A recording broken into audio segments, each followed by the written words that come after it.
a little bit hazy on what happened last time, but you seem to recount that Bones went to Rory Blackwood and exchanged his magical medical and professional medical services in exchange for his curse being removed. Mike is fully recovered. Smoke, I don't know if anything special happened with Smoke. Well, other than finding some cameras in the sewer and finding camera jammers or loopers or something attached to some of those cameras in the sewer, approximately around the location where they'd expect the Evo Black Site facility to be basically underground.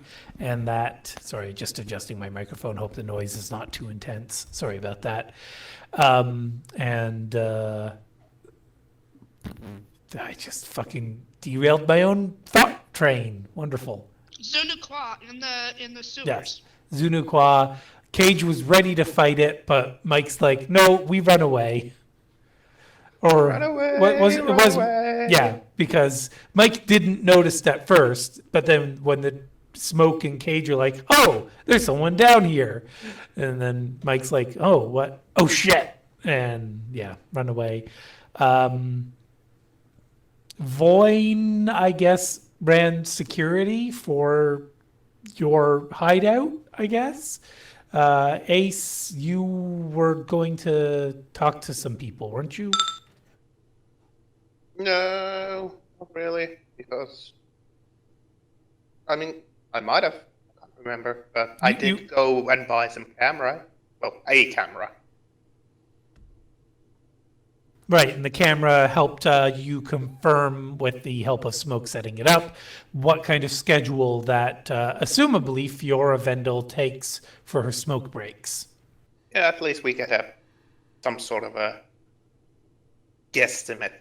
And also, if we start to talk to her, video in tab will give us some blackmail material if something goes wrong. And Briar got herself 3 doses of quality raw reagent and 1 dose of a weaker Not so version. quality. Yes.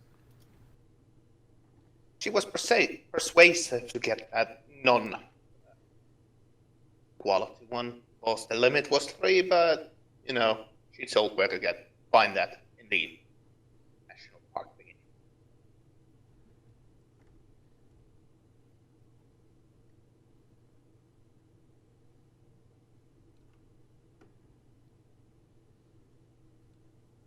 So if out-of-character memory serves correctly, Smoke has had to deal with trying to sneak past infected before.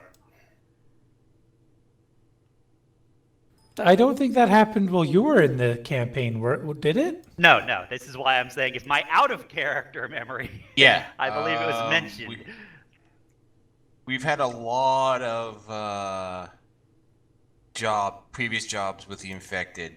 I think, honestly, all the old crew has experience dealing with the infected, but I don't think any of the old crew is a part of this outside of Smoke.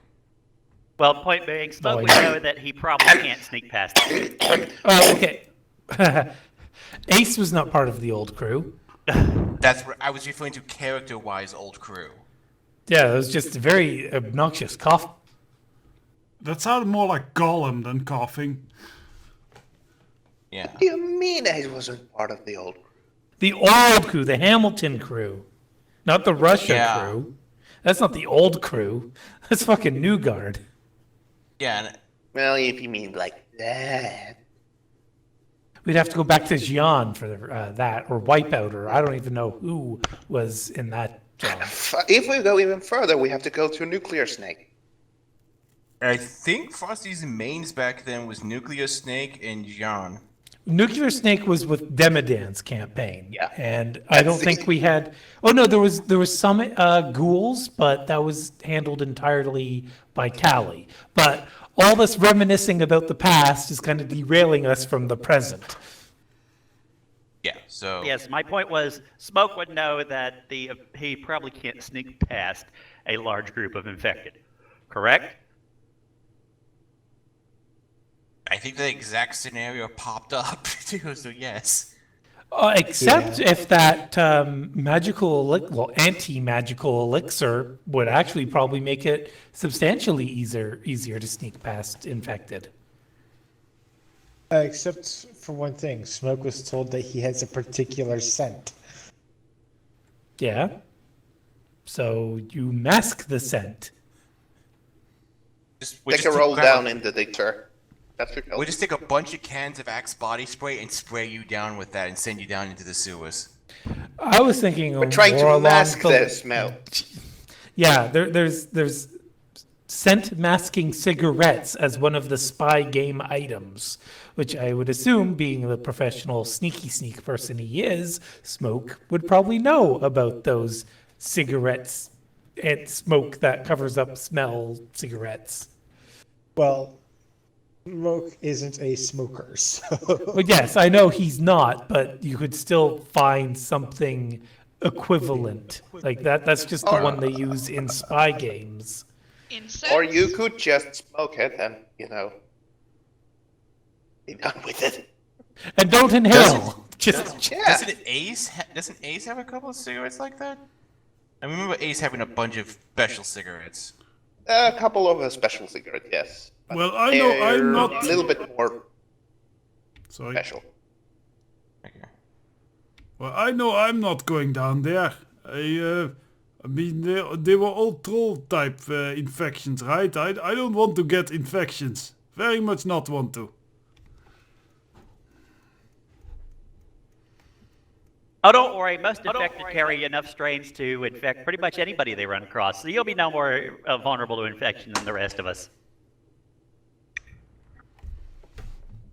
That is very uncomforting. clearly this team just needs to hire Naga, and therefore you don't have to worry about being infected. Naga can't get the human metahuman vampire virus that we know of. Because they're not human. Although a vampiric Naga would probably be something truly terrifying. Yes. Probably look like picture probably something that looks like Quetzalcoatl, just with bat wings instead of feathers. Except we already have those in the Shadowrun universe. We have bat winged snakes. There are feathered serpents throughout South and Central America. Yeah, I believe Yeah, they well, count as a Vampiric dragon gorilla type. would be terrifying. But well, yeah, I think just vampire wings instead of feathered wings probably be the only difference.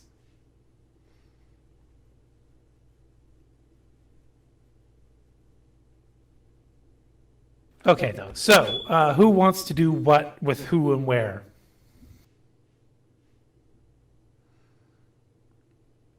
Sexy? Well, I suppose if Briar wants to, she could try. I'm not sure how that's going to get us towards our mission objective, though. No, it's just the way you said that. I thought Indeed. VT should have added a bow chica to that. Well, let's see here. We've got some people who wanted to take care of some mixing of chemicals, I remember. Or whatever. plants. We're going to try and, get Miss Fiora's schedule. And since Bones is no longer cursed, presumably he would be the best one to try and make contact with her magically. Oh, speaking of which of the three methods was done to get rid of the curse? Was it transferred or was it destroyed? Rory told you not to worry about it, but Bones would have been able to figure out it was transferred. Okay.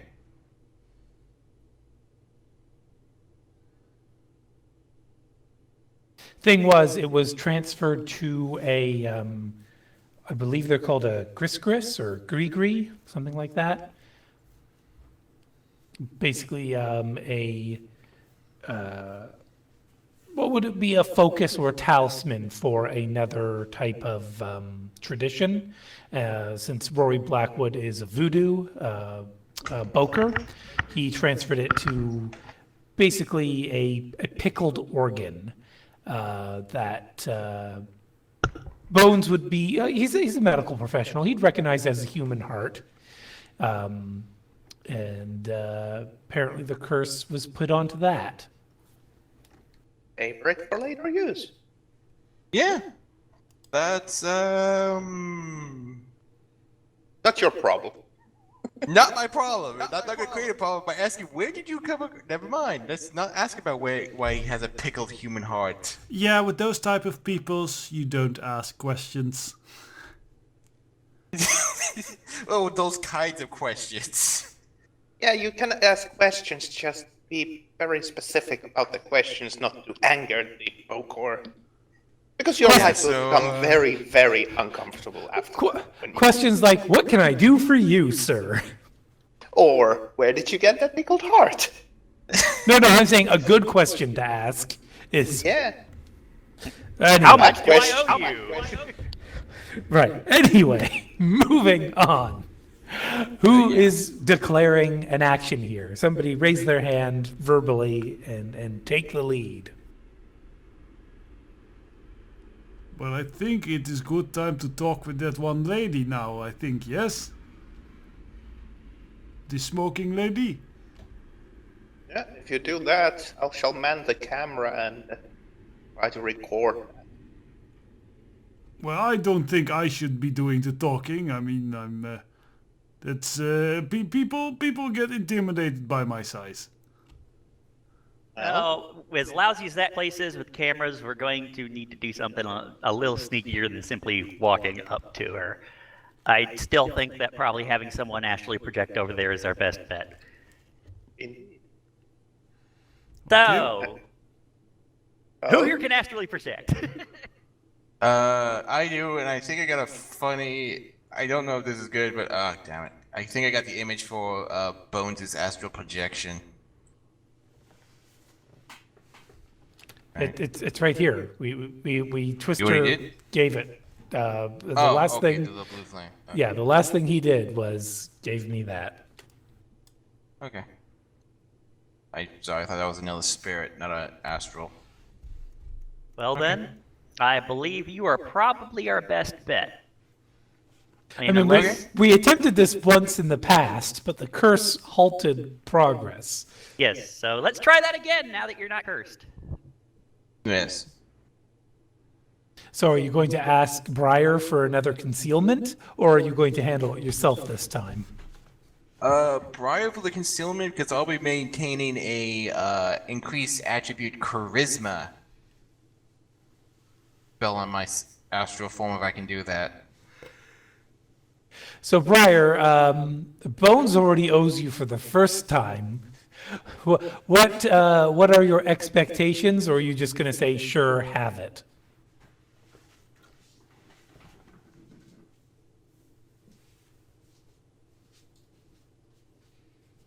Bones does not want a potion, right?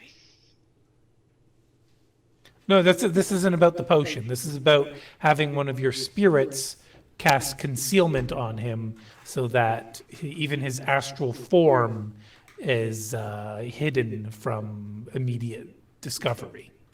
I know. I was asking about the potion because that's like another thing that, but Bones is, yeah, probably not one because you're magic. Bones is magic, so yeah.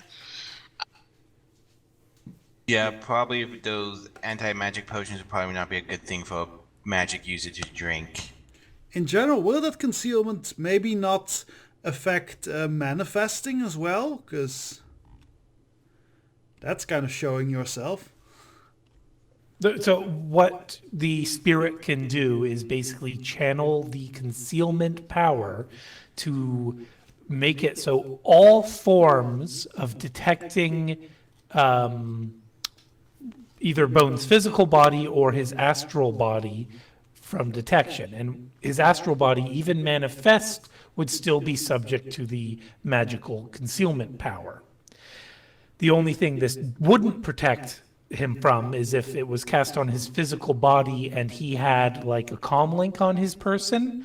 The comlink signal would still be detected by the matrix because the concealment spell has no way to affect the wireless signals that are sending back and forth between devices. And would that stop, that concealment Also, stop? double check. What languages do I know Sorry. as bones? I think I pressed the English, wrong okay. button. 11 points in English. Okay, I should be able to speak that pretty fluently then in my astral form. Because I remembered his native language was Spanish. Yeah, that makes me wonder. Does concealment, like, it prevents detection of any kind, even when manifesting? Wouldn't that also prevent his voice from being detected? So being unable to speak. Yes, but he's not unable to speak. He's speaking. It's just this magical aura is interfering with people's ability to perceive, and it can be picked, like you can pick and choose the targets. So Okay. the spirit can simply say, nobody gets to hear or see or smell or whatever this person except for these other people. Okay, so it's the except for makes it useful, because if it's everyone, then it's absolutely not handy in this situation. Yeah, it's kind of ridiculously powerful. Yeah, it's sort of an eye of the storm kind of thing, where there's the storm blocking everything out, but she's in the eye of it.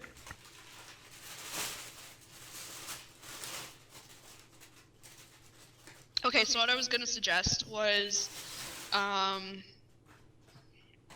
my base plant spirit. It's like concealment's not an extra power on my plant spirit. It just has it as a base power. I could just summon a new one. In fact, what's your detection spirit type?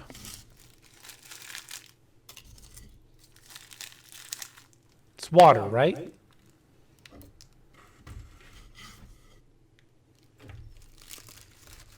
I'm not sure how to find that out. It's an order. You just look at the order your spirits come in and the order the spells are. So the first it's spirit's water. always okay. So that would mean, let me check the entry for water spirits. I'm pretty sure they come with concealment as a default power. Indeed, they do. So even a Force 1 water spirit would have concealment. It would be really shitty concealment, but it would have concealment. Still better than the Force 1 Watcher Spirit. A Watcher Spirit does not have concealment. I know, but still, it means like in general, Force 1 is more useful than the other Force 1 spirits you normally get access to. Okay, so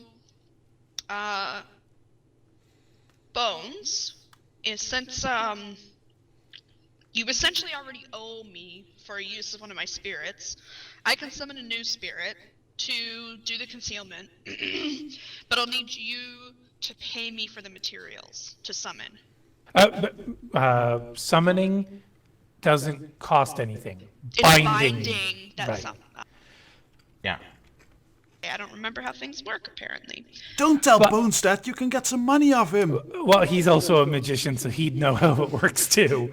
But you might still be able to convince him to pay for the effort. After all, you like to have a nice rapport with your spirits. You like to give them little kind of offerings, and so theoretically, you could still want to buy the equivalent of binding materials just to please the spirits. Would you like a bag of a 100% organic, really rich, nutritionally balanced potting soil? This is for a water spirit, not an earth or plant spirit. Well, yeah, but I'm favoring it toward her, not toward the spirits, so... Well, the base plant spirit also has concealment too, right? Does it? Except your plant spirits are your illusion. No, health. They're health. Health doesn't really, it's not really appropriate. So water or air would be the most appropriate spirits to use. Actually, yeah, water is detection, air is illusion. I'm thinking illusion might be more apt. That's weird though, cause on Hollis, concealment isn't listed under extra powers. It's listed under just the normal ones. Yes, plant spirits have concealment, but your plant spirits are health based. So they are more comfortable using powers and abilities that are related to healing, growth, protection of like that kind of domain. Whereas concealment is pretty obviously in the illusion category, possibly the detection category. Oh, okay. Alright, I didn't realize that. Yeah, then a water spirit would be easier. I don't know what to... You like a bottle of sparkling mineral water?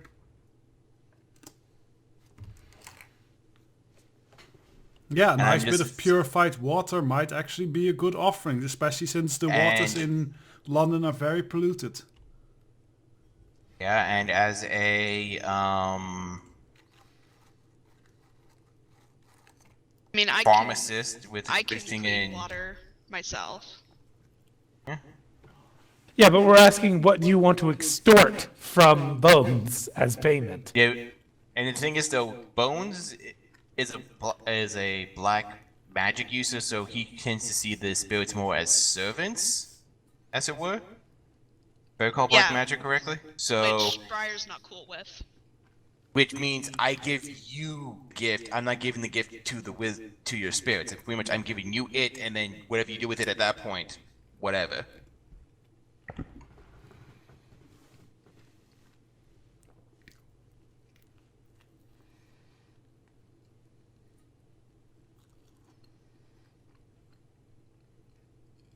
I don't know, what else can you do for me? Tune in, Careless Whisper. I'm a Flirting. chemist. I can make you some plant food. It's not really in your wheelhouse, though. That's more in her wheelhouse. The chemistry you do is human healing chemistry, pharmaceuticals. Well, Yeah, I know, but it's still, when all I still have to fails, learn- you can always, money. Yeah, I only money, have money or favors are classic. It's gonna be favors because I only have like 1,600, so it's really not much unless you want some really small amount of cash. Okay, fine, you just owe me twice now, then I just, okay. Yep. Cool. Force him to sit down for a seminar on how to be a green freak. I doubt it would work. Yeah, or send him to a conference on the benefits of botanical healing. Oh The, god, don't the tell me benefits to of eat not it. sullying your soul with black magic? Let's not bring Or that you could new just- age. Let's not bring that new age healing bullshit into here. You could Just make ask him him sit to through the donate part entirety of of- his, skin or mushroom farm. Just make him sit through the entirety of an inconvenient truth. So I think a composure roll is kind of necessary for Briar at this point. Agreed. Even though this was all out of character jokes. I don't think it really is all out of character. She really does have a disadvantage that causes her to be kind of confrontational when she's dealing with someone who she feels is, oh boy, is corrupt or otherwise. Yeah. So she will have an overwhelming need to deliver a lecture on the importance of her personal values despite the circumstances. After like the first 10 minutes, is this sermon part of is the favor for the doing this?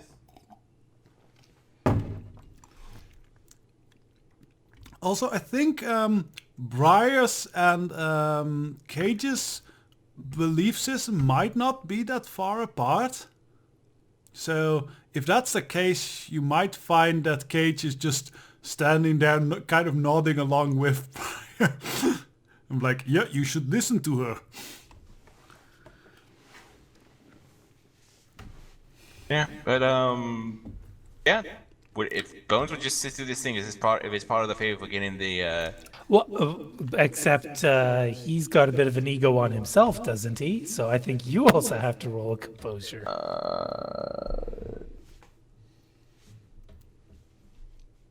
Oh, there it is. Oh, poor self-control, compulsion, low danger, black magic, egotism.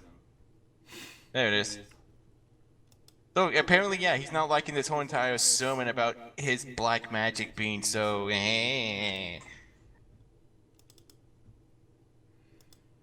What is we back in like the 1400s doing the Inquisition?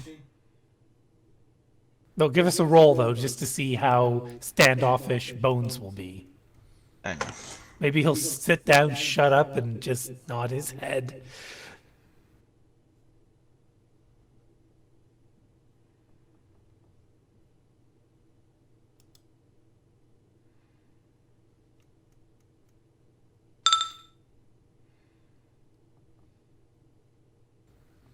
So that would be enough for Bones to bite his tongue, unless Abraxas, it looks like she's typing something out right now, is to have Briar say something particularly damning that we'll see. What are you up to exactly, Abraxas? I'm just trying to figure out exactly what she would say, just to give a little more context to our composure rolls. Okay. Shall we let you type that out while we pursue another player, or are you almost ready? Yeah. And Bones is. Hold on, a Bob. I asked her a question. Let her answer. I'm like halfway through having this written out. Okay. Maybe go to somebody else for a minute. Okay. And Bob, can. you were about to say? I was just for flavor text wise, he's pretty much biting his tongue on this and his Inquisition, kind of like, oh yeah, I haven't heard this before. Was mostly because he doesn't want to get cursed again. All He's only right. had to deal with one curse, he better not get it again. Is there a player who has their character action lined up that they're ready to do at this point?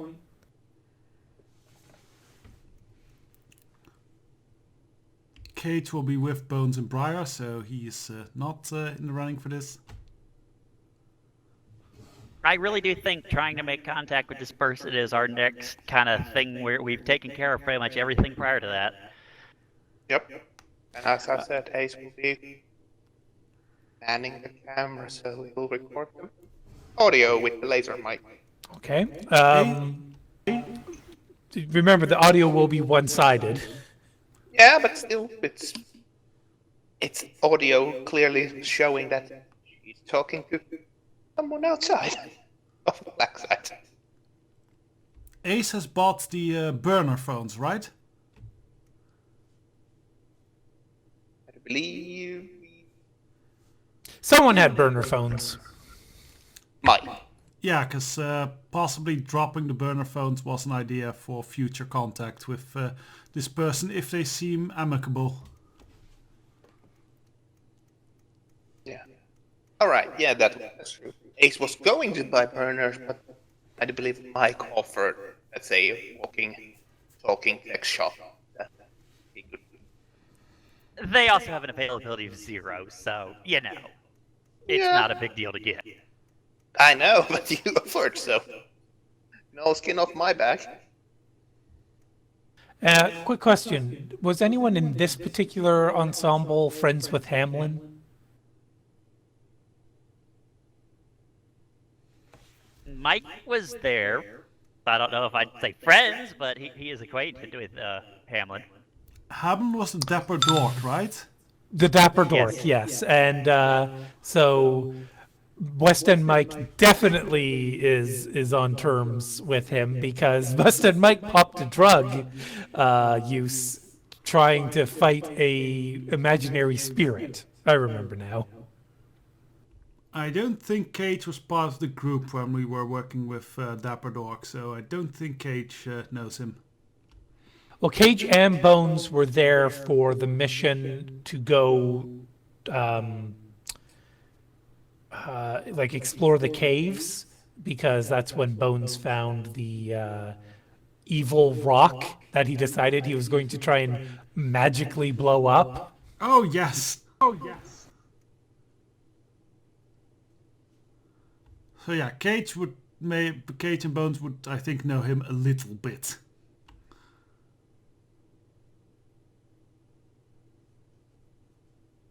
I mean, I know you've got 3 magic users on the team already, but... all right, so you want to go ahead and read that, Abraxas? And don't forget to impersonate Briar. That's a good tip. I'll impersonate Cage. Yeah, I just realized that when I pressed enter. I am not okay with doing another favor for you when you haven't even given me anything for the first time. You don't even respect my spirits. I don't really think they like helping you. They don't want to be touched by your magic.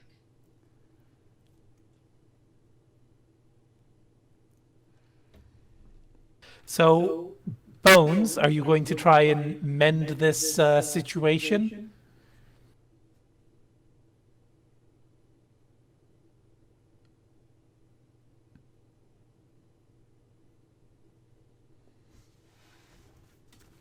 A Bobob? Testing. Sorry. Yeah, I hear you. I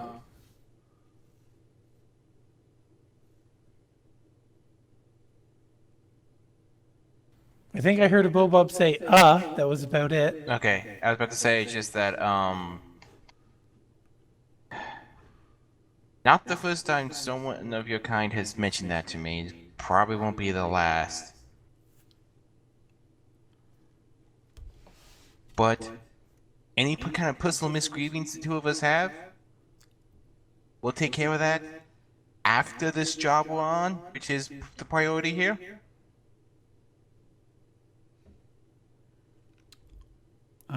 May Cage pipe in? If you want, because, Cage follows Bones pretty closely, so... Yeah, Briar doesn't look like she's gonna say anything immediately.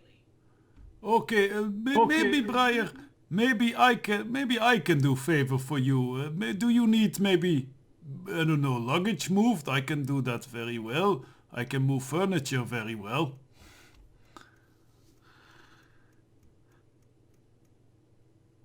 Oh,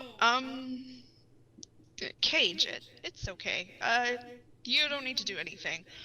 But Well, Bones is if you right. don't, if Bones can help you, I can help you for favor. I mean, this is all good for all of us, yes?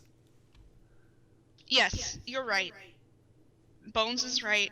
We need to focus on the mission. I really care about my spirits, and I'm...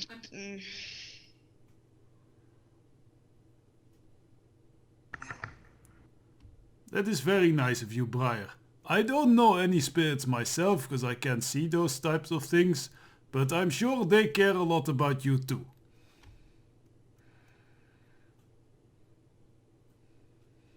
That's nice of you to say. Bones, it's fine. You just owe me twice now. We'll figure out something. I'll summon a water spirit to conceal you, so that you can go talk to Fiora. Thank you. And yeah. Sorry if I just bother you in some way. It's just I've heard this 100 times before. But we can handle this easily later. And I know we have the issue of the favors, but we can cash those in after we get paid and everything else and figure out that in the long run. Or you can just bank those favors for later. Yes, you're right. I just.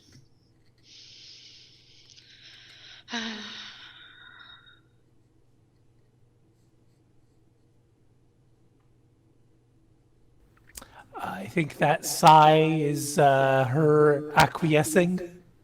Yeah. All right. What force would you like to summon the spirit at?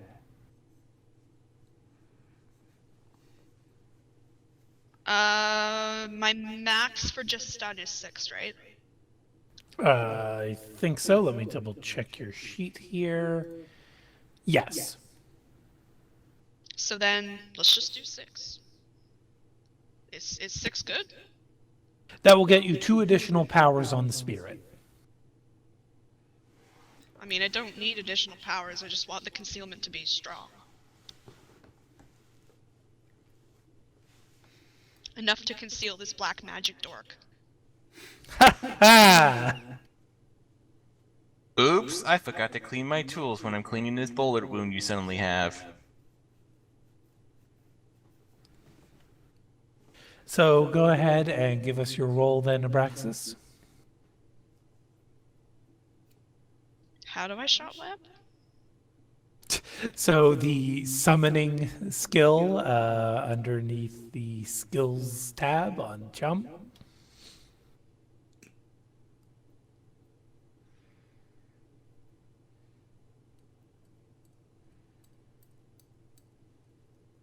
Ten.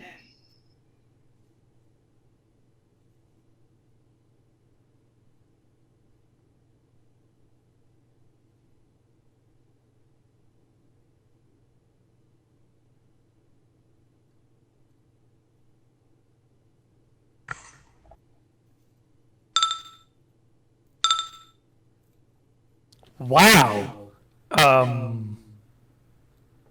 Okay. What does that even Ow. mean? Ow. That means basically that Water Spirit really likes you. yeah, the pureness of your heart, Briar, as you try to resist Mr. Black Magic's ego here, seems to attract a particular water spirit that has a deep appreciation for what you've been trying to do.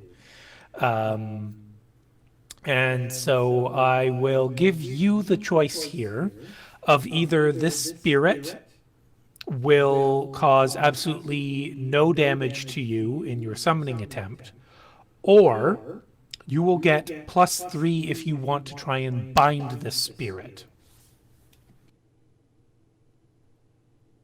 Just found the lost spirit equivalent of a lonely puppy. I'll take the +3. Okay, so you're going to try and bind this spirit? Hell yeah, I've got like the cutest little images of like a little dancing water thing like coming through and Briar just like giving it a little tickle. Okay then. So you still have to resist 2 stun damage. I don't know if that's going to be a problem for you, but go ahead and try.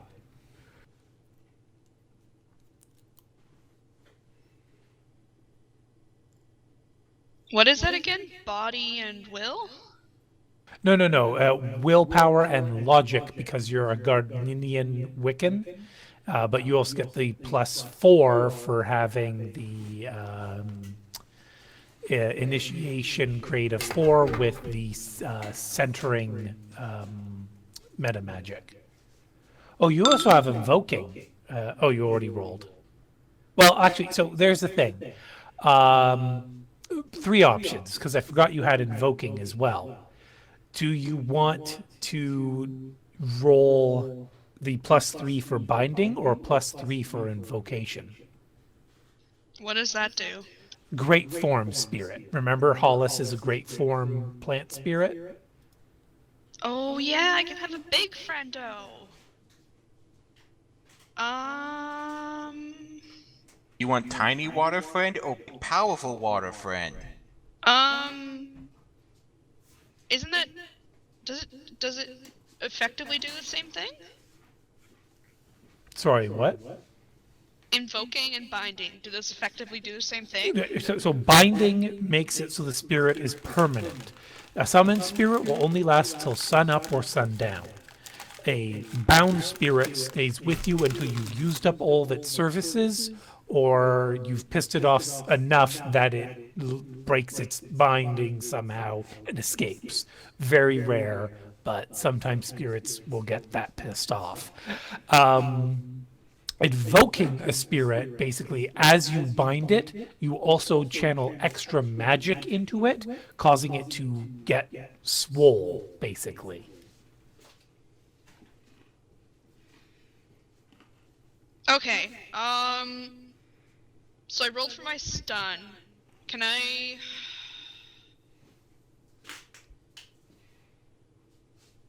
If the, I can't remember how it worked. If the invoke failed, did the bind fail? Like, or No, fail- so you do the binding.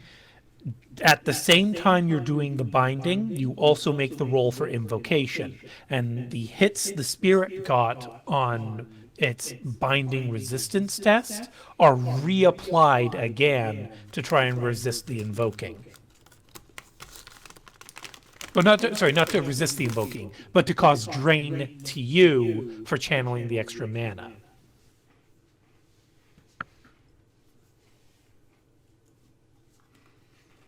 Okay, no, I'll still just take the +3 to bind, but I actually am gonna try to invoke it anyway.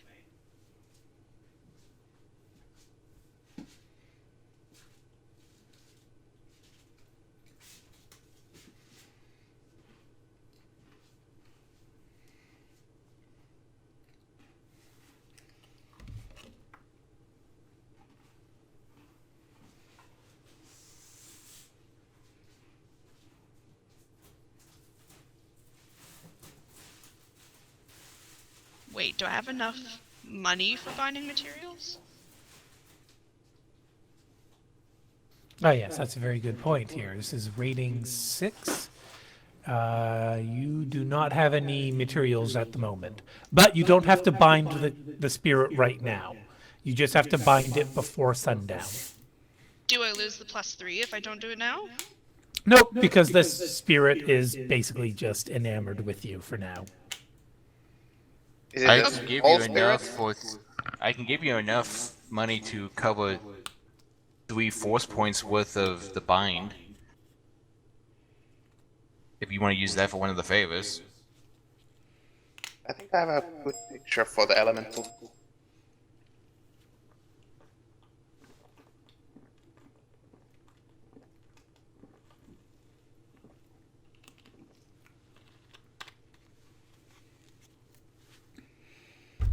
I mean, yeah, that would work.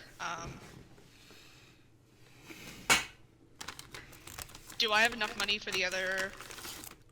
Well, you said 3/4?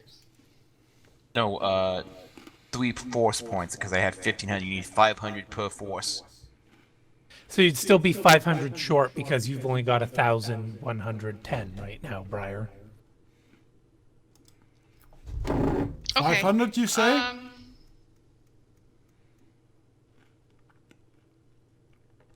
Because else Cage might cover the 500.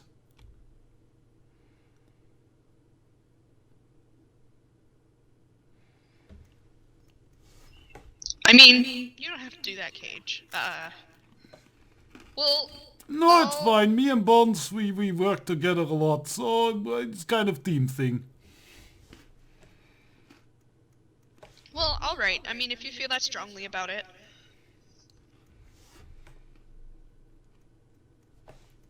Plus, if you have Water Spirit Friend, I think that will be very helpful.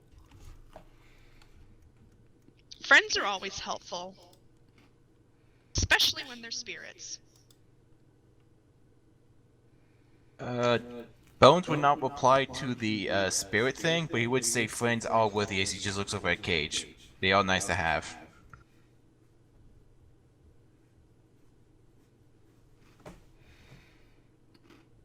Okay, So so take a picture.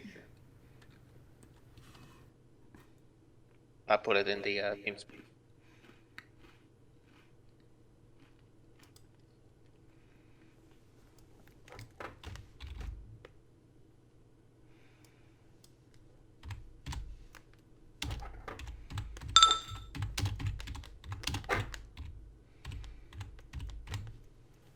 Praxis, I think Frosty was asking for your opinion. Sorry?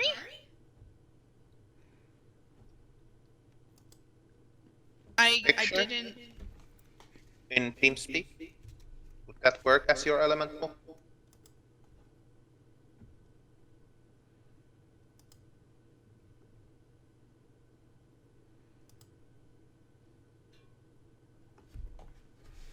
Oh, that's the That's WoW a- thing. That's adorable. Sure, that works. Its cuteness belies its deadliness. Protection spirit. It's not deadly. It looks at things. And it offers you profit. Well, it does would kind of fit nature because the cuter or more beautiful something is in nature, the more deadly and toxic it tends to be. All right, so your water spirit, I imagine you'll want a blue border for that token. Sure, that works. Should Okay. I roll my binding? Well, not in. Well, you're going to have to go out and buy the binding materials first. And I think Oh, shit. Bones. Thing is, Bones going to go have his meeting, so he can transfer the money to you now. He can astrally project. You can. Oh, we need a name for this spirit. What is the name of this water spirit?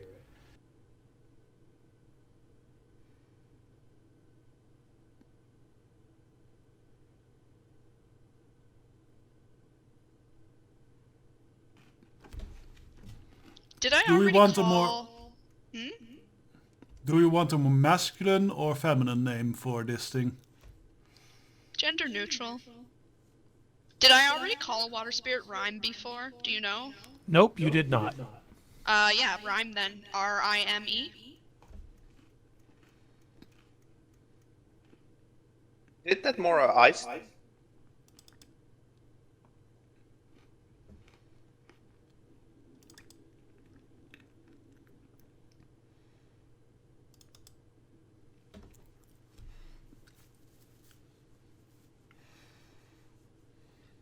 Yeah, Rhyme might be more of a nice thing, but it's still water thing.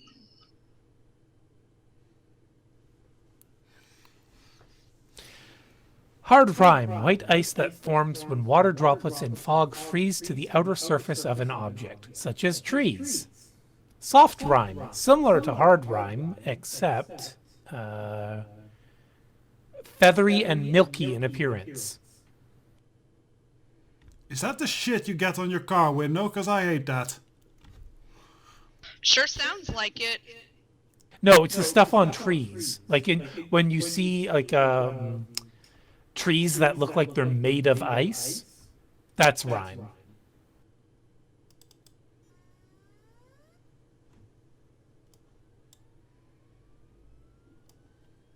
I mean, if you're going to make this an ice-based water spirit, which you totally can, you may want to look at a different picture for the token. Anyway, I was saying Rhyme could go ahead and do the concealment on Bones while you go off to the store and buy yourself the binding materials.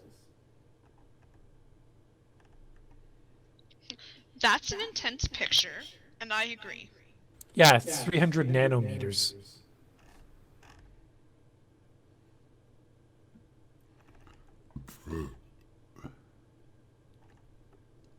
Okay, so Bones, I imagine you astrally project. Briar asks Rhyme to go ahead and put the concealment on you. You are free now to go to your smoke break meeting. I assume, Bones, you also transferred what? 15? 1500. You can spare that much, or are you going to ask for Cage to handle more of it? I only have 1615, so I can only give 1500 to pay for my share. Like, and I already promised 3 force points, which is 1500. That's gonna leave me with 115 new yen. And Cage, how much are you willing to chip into this? Well, whatever the rest of it is needed. So currently, they said 500. So 1,500 if Briar doesn't cover any of the cost herself. No, I am, of course. shall we make it 1,000 from Cage? That seems fair.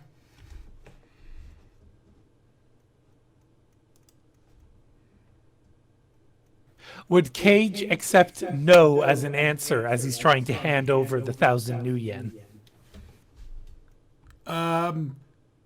Basically, if she said no, then she would have to make a very convincing argument.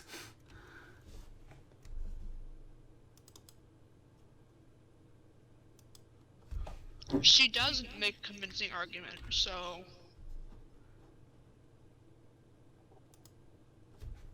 So there'll be 1,000 new yen from Cage then, leaving him with 1,000 new yen left. The appropriate action when a Shadowrunner is offered money is to say yes.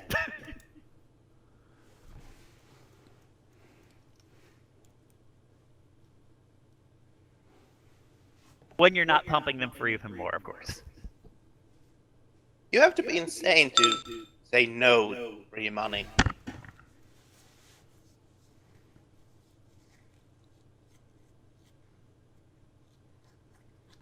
All right, does anyone want to help a Bobob with what Bones would say in this situation?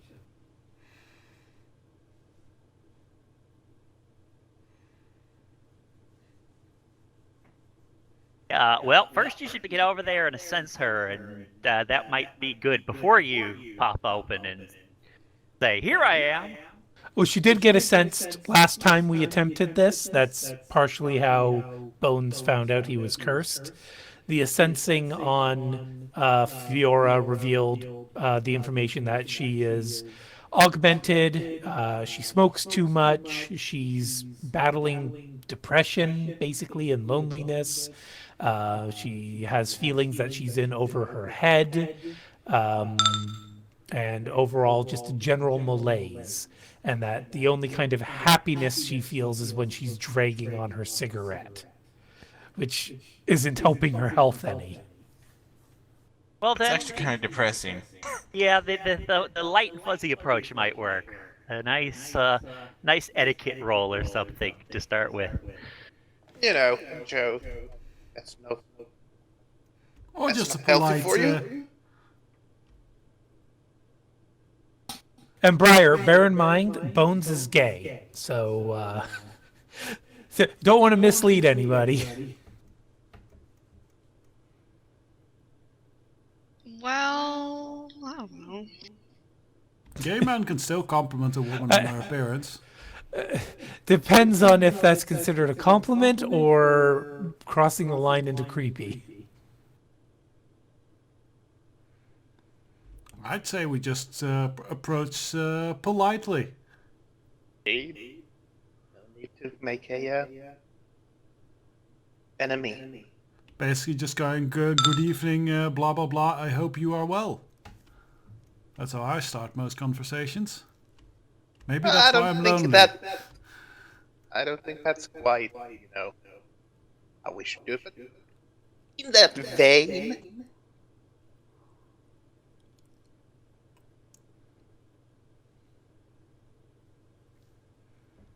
Also, what does but the little ghost, right? As the so that's what you see. Yes, the very soft blue ghost. Okay, well at least well, in that case we could even go, "Hi there, friend. I notice you are doing something that's not very well for you. Would you like to help? I'm Clippy." no, No, Clippy. that's immediately just gonna be like, okay, I've been smoking too much. Yeah, no, Go at, back. at that point, that would be what would happen if Bobob glitches the etiquette roll. He might Yeah, even 'cause just it- pull out a gun and start shooting in the air, hoping to hit it. Yeah. Yeah, that's sort of, as soon as you hear a voice like that in your head, you've gone insane. Even if it's really hard to figure out if you yourself are insane, self-diagnose that's a pretty good sign that, yeah. Oh, and by the way, Briar, are you going to be buying these materials from an accredited source, or are you going to be buying it illegally? From an accredited source, preferably. Yeah, okay, fair enough. Because that way you don't have to take the risk of rolling an availability test and not getting the materials in time.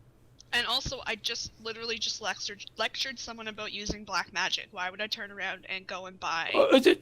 Just because something's illegal doesn't mean it's evil. Maybe the law is corrupt. Or, Nah. getting it. It's a restricted item, so getting it legally is more difficult than illegally. After all, you're a Shadowrunner. I think you're flirting with the law plenty. If I can purchase it legally, I might as well. Okay. Yeah, basically there's this being London and you doing Gardenian Wiccan and a water spirit Gardenian Wiccan, no wait period for you. That's the sort of thing where it's like you can go into the local magic shop and say, yeah, I need this, this, this, and this. None of those are contraband. None of those are restricted. Here you go.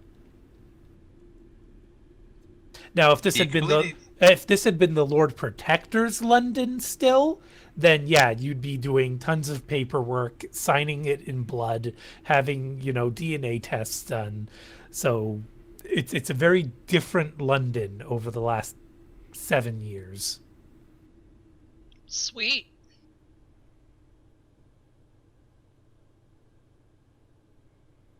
But yeah, Bobob, when you're ready, give us an etiquette roll.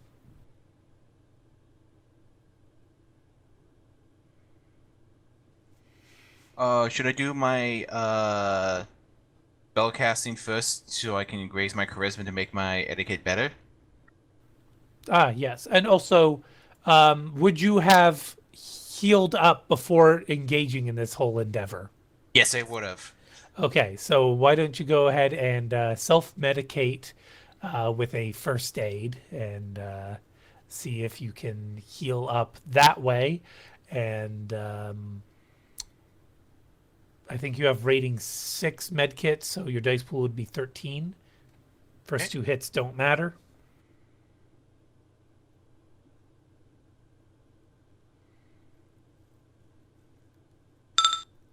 Four hits. So you would heal 2 physical points. You only have 1 physical point of damage remaining. That means no penalty, but you still got just a little bit of soreness in the chest from where the curse was transferred to you. Okay. Okay, so go to my casting then. Okay, this is my first time casting a spell that actually does enchantment enhancements like this, so So the force has to be equal to or greater than your current augmented total of that attribute. So 7 in the case of bones. Every hit will increase that the augmented value by that amount of hits. okay, so at that 7, my magic is at 7. So so it's automatically going to be physical. No. You just It said doesn't have to be 4/7. yeah, and your magic is 7, so it's still stun. Okay, so just to make this, actually, I can do this pretty high if I'm reading this right. Yeah. Yeah, even like Force 7 is just 1 point of drain. Force 9 is 2 points of drain. Like, you can get pretty ridiculously high. Do Force But- 11 because Well, with no, 12 the extra force doesn't do anything for you. Oh, You have charisma of 7. You need to do Force 7. okay. So Force 7, increase charisma.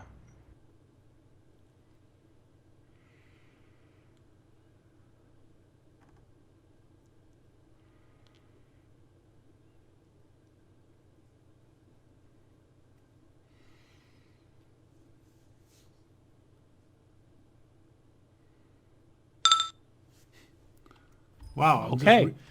sorry. Sorry, never go ahead. mind. No, what were you saying? I was just reading up on black magic, and I would have not have thought Bones to be a black magician. Why not? Oh, rather than subscribing to true evil, however, most black magic groups follow a credo which is part hedonist, part fascist. Seeking self-serving advancement, emphasizing will to power, advocating freedom from binders and shackles imposed by the straight society. Ah, okay, I suppose he could be kind of a rebel. Anarchist. Yeah. Yeah. All right, Bones, you have 12 dice to resist one of one drain.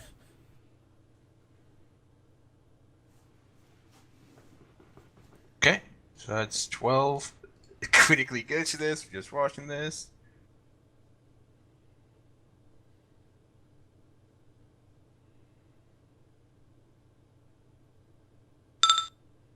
Four hits. Okay, you're fine. Bear in mind you are sustaining the spell, so that's a -2 modifier to everything else from this point on, including the charisma-linked rolls you were about to do. However, on balance, you're still +3 what you would have been. Yeah, so I'm still +3, so which makes that even better. So I actually come out on the positive, not on the negative for this, and all I will be doing is talking anyway, so...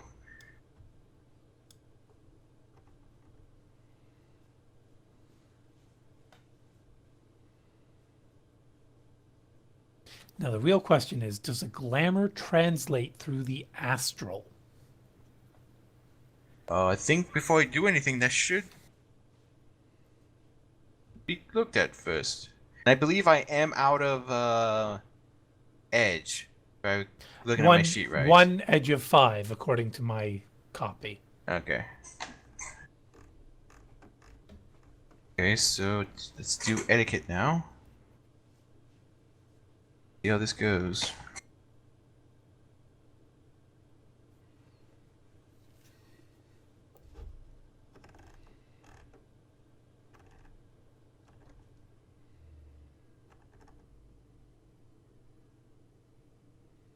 $17. This all 4. 7 hits. Very nice. So it would probably be User something in your along channel the timed lines out. of a professional and courteous introduction of, excuse me, miss, I know that this is highly unorthodox, but I believe if you take a moment to just listen to me, I have some very important information to share with you. Does that sound acceptable, Abobob? And or Yeah. proposition. Oh, and a proposition that could We- mutually well, aid well, the two of us. We'll avoid the word proposition, but something along those lines. Yeah, pretty much exactly what you said, but add in or that can mutually aid the two of us. Right. So she's definitely startled, but she hasn't raised an alarm. She's just sort of looking at your astral form with quiet concern, but she's listening. How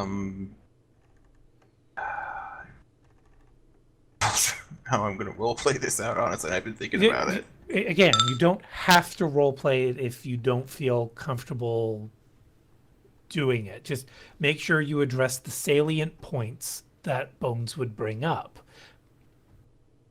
Pretty much,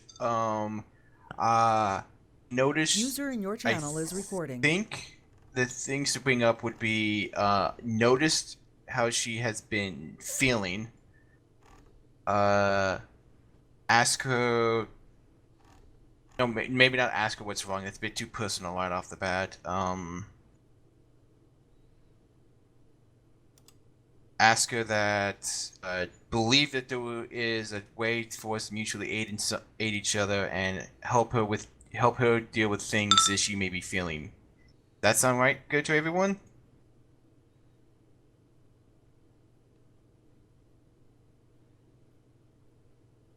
Does anyone want to approve or disapprove of what a Bobob just said? I don't quite understand what he just said, honestly.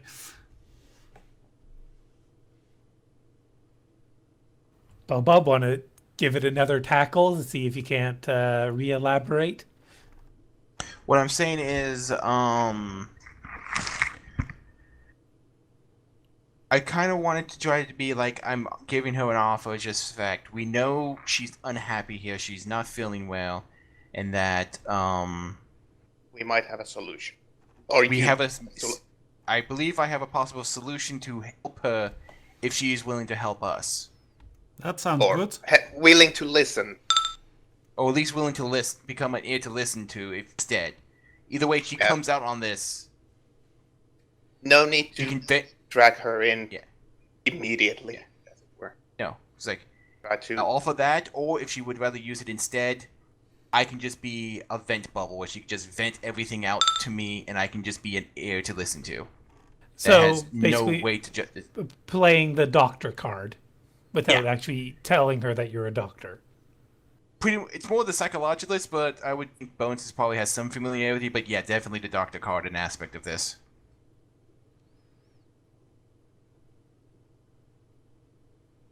All right. Everyone I'm okay gonna with say- that?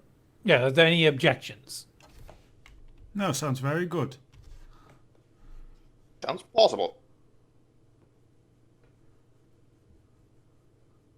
All right. So I'd say go ahead and roll a. It'll be another etiquette, but with a -1 modifier. Okay. 4 hits.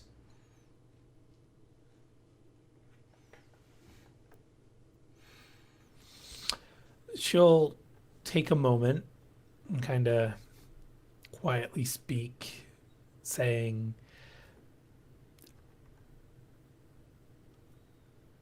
I don't know what's going on exactly. Why did you come here?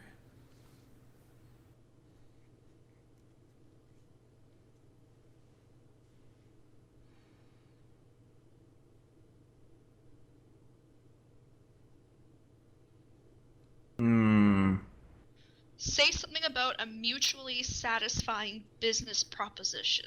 Oh, he's already hinted at that. Yeah. You could say that a divination showed you the way, as it were. That's Because he's asking why. lying. No, That's technically not lying. Yeah. So The other thing is, go ahead and give us an assensing roll, Bob. Again, notifying the -2 from what it would normally that's be. fine. Sensing, which is 5 at this point. Bones is not that offensive.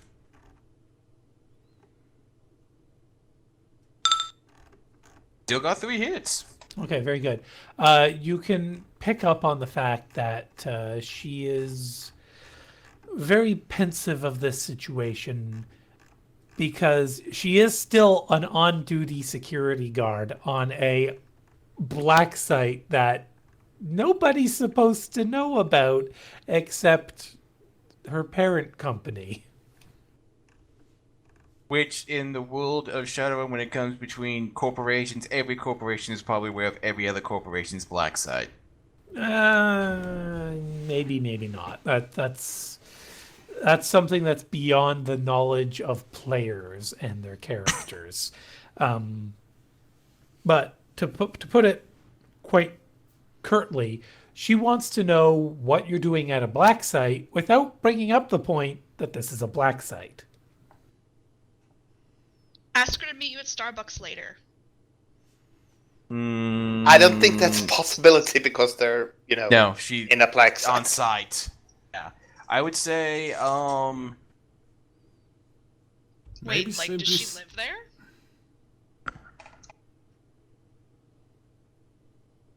These Sorry, what? people are living in this black site. They're not even supposed to leave outside. She's breaking the rules. yeah, she's breaking protocol just by getting a smoke break. Oh, so this isn't like her 9 to 5 job. She has to stay in the building all the time. Yes. Yes, this is Well, this is her 9 to 5, except it's 24/7 black site. Cool, I didn't know that. And no vacation time. Yeah, it's a 9 to 5 job where she has to stay in her place of business as a residency as well. It's really not 9 to 5. It's contract work. You work when you're told. That's why I Which in the said black site could 24/7. be- Yeah. But yeah, Bob, she hasn't said anything overt, but she wants to know how/why you're here. Maybe just play it straight and say that we need some I think information down below. Not yet. I think it's playing our hands a little bit too much, especially with someone who's on the security team. I would just say it's been divined that someone would be here that I can help. That's not lying, and we can help her. All right, next question. What are you exactly? I'm a doctor.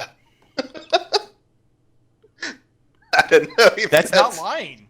No, I'm not saying you're lying, but I don't know if that's useful to say. That just came to my mind. Damn it, I'm not a doctor. I'm a doctor. Wait.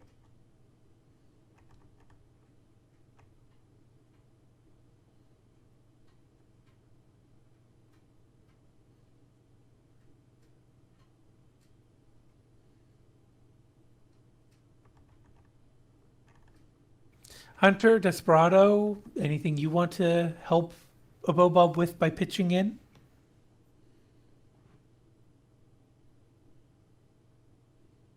Probably I- being more or less truthful, although perhaps not going into details, probably is your best bet here. We have business at the black site. We know you don't want to be here. We figure maybe we can help each other out. And if she wants to know what you are, tell her the truth. You're a mage, astrally projecting. I mean, that's not going to be an answer she's never heard before, I'm sure. I'm a mage with no affiliation with your parent company. I don't think that's pertinent information. Maybe it's just the mage part. Okay, just leave the mage and everything else everyone's chipped in to help. Does that sound good to everyone? That's my opinion. Sounds reasonable.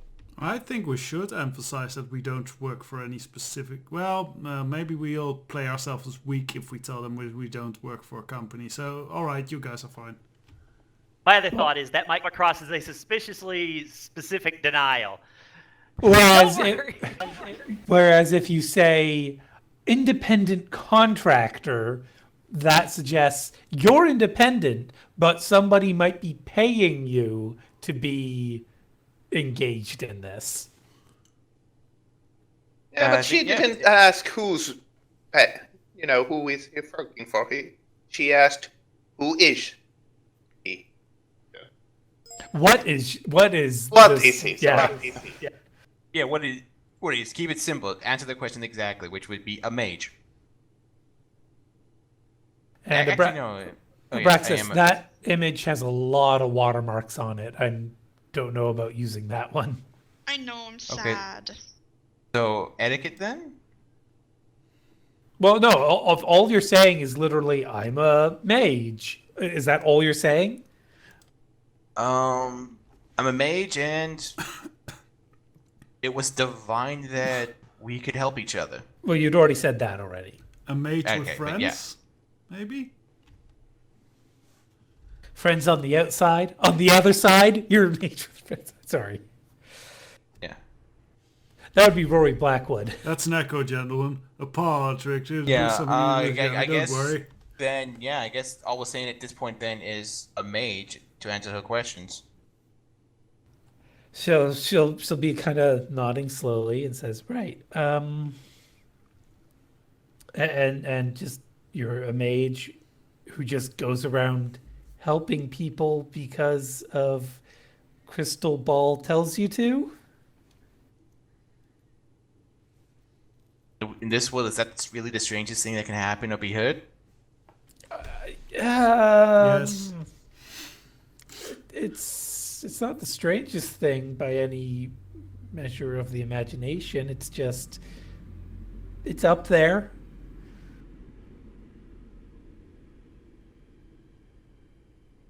Mm-hmm. Yeah. I would say it's fair to reveal to her that we obviously also need something. Well, Bobob did say mutual, so that's already on her mind. She just hasn't addressed it yet. Yeah.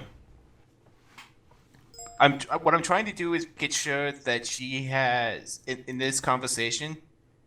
We're trying to either make it so I'm trying to make it so we have either an equal footing or she has a slightly higher footing than me. That way, she doesn't feel like in danger or a threat at this time because we're trying to be nice and polite about it. At least for now. Yeah, this way Well- she won't immediately just try to turn it in or call in like a lockdown. Well, then you should probably put some of your cards on the table. You're being awfully evasive for somebody who's trying to reassure someone. Yeah, I do think we should play a little bit more straight with her. Okay. Say that I am a independent contractor, and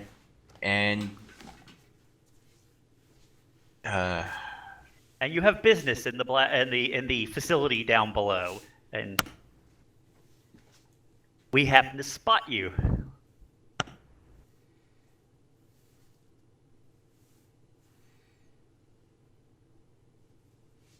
But maybe just.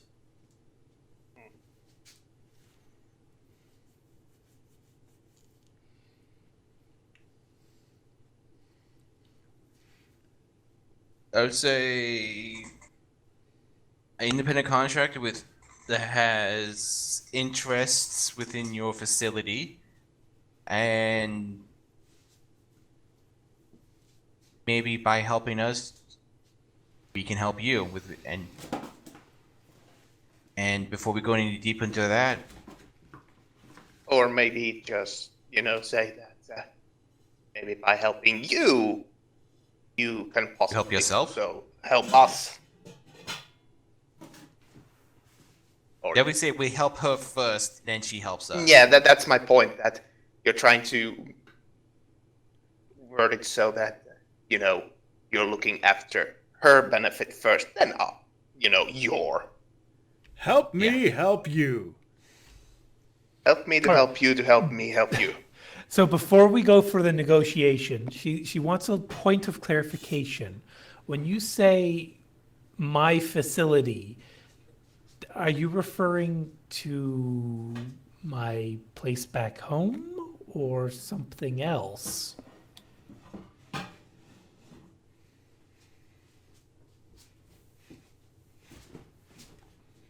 I do not know how to interpret that. Give me another sensing roll. Because aren't those mutually the same? No, I Not think I know what you necessarily. mean. Not so hot. All right, try a memory roll. Again, remembering you have a -2 from sustaining a spell. Memory, that's 8.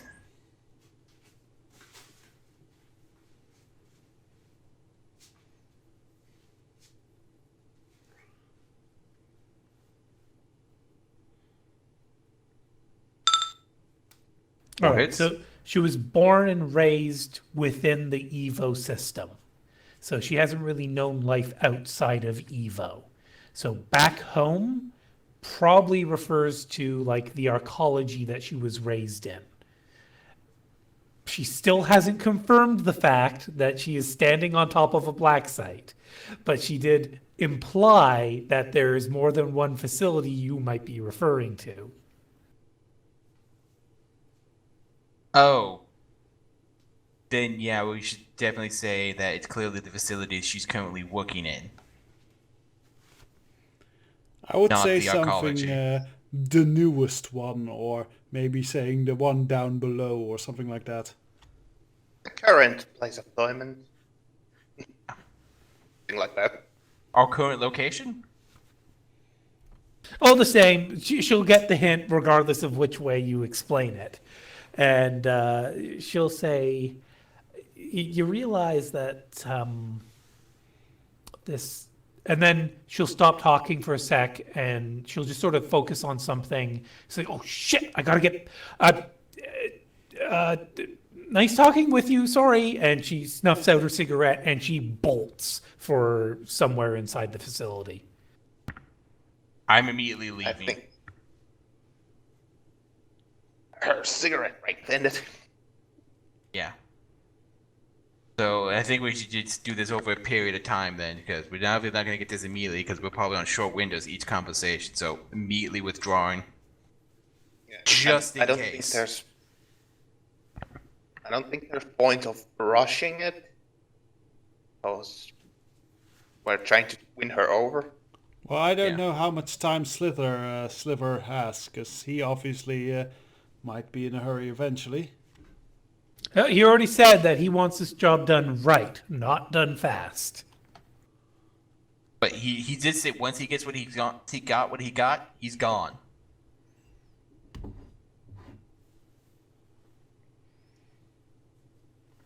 So one awkward conversation complete. I think we're going to take a 10-minute break here. We'll infer that, Bones, you told the whole team basically what happened, right? There's nothing you'll hold back? No, the whole thing. She seemed mildly interested, but she also seems worried. Also, So- that she is straight up an oncology kid, which means she's probably never been anywhere out. Her smoke breaks will probably be the most she's ever been outside of the system. Yeah. So Bones would basically articulate his ideas. All of you can discuss this out of character during the break if any of you aren't going AFK as well. We'll reconvene in about 10 minutes and then go for about another hour and a half. I do have another idea that could be done somewhat independently if say, Abraxas is up for it. Or rather, Oh. her character.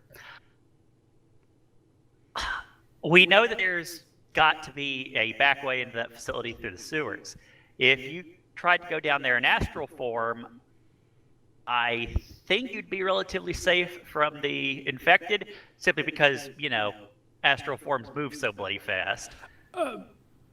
Bear in mind that dual-natured creatures can see and attack astral forms. Yeah, but that's my point is, but if you can run at something like 1,000 miles per hour, hopefully it'll be hard for them to actually do anything to you simply because you'll be moving so fast.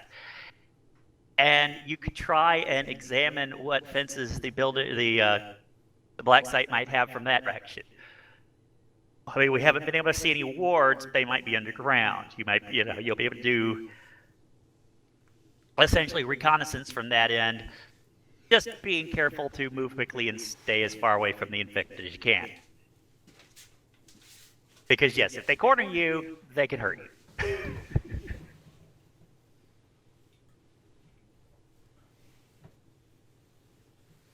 I guess that could work. Well, there is I'm perfectly fine another factor for Briar in this situation. The sewers are, Not clean. well, it's not just not clean. They're a very unnatural place. It would be something that she'd have to roll composure to contend with.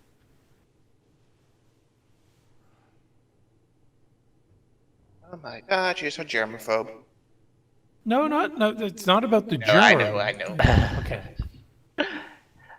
That would be really weird for a naturalist and naturist to be afraid of germs. Every We must 5 purify feet. the. Pulls up a mound of earth from the ground. We must purify this and make it better for our planet. Ew, ew, ew, ew, ew. Why did I pick that up? Every 5 feet through the sewer, she's just overcome by the strong urge to purify everything. That's more accurate, but not because of bacteria. The mold must grow. To quote Jaheira from Baldur's Gate 2 when she is in the sewer, nature could find a home here if it was cleansed and balanced. Exactly.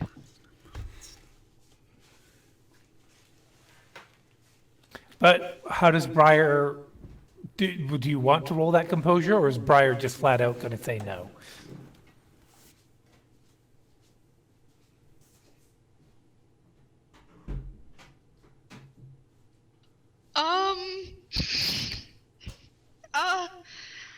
Uh, I don't know.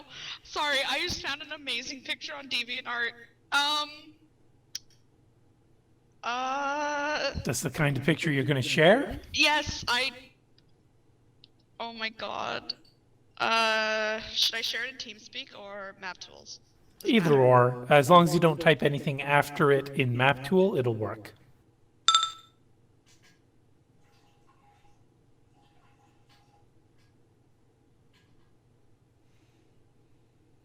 That looks kind of like a Chuck Tingle cover. What am I even looking at? Have you not heard of Chuck Tingle? No? Now is not the time, but put it on your to-do list.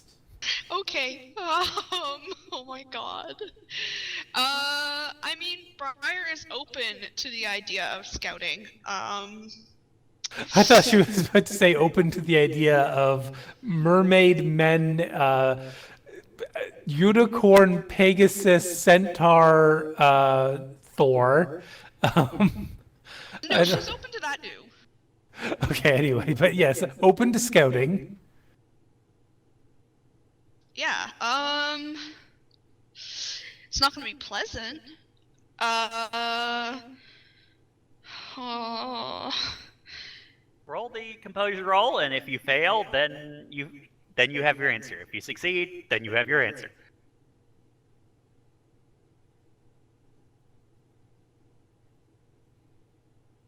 That's why we have these rolls, so that you don't have to always read your character's mind.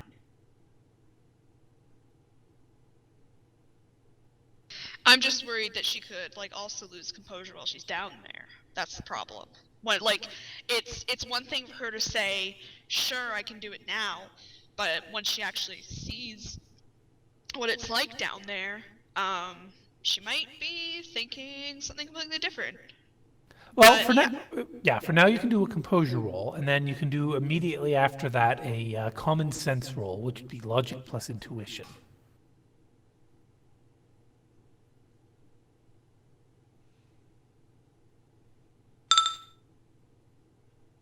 Okay, so she'd have enough self-control to make the decision on her own.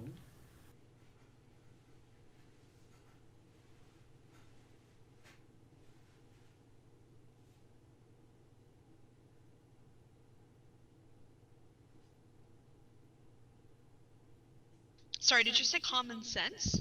Yeah, so logic plus intuition.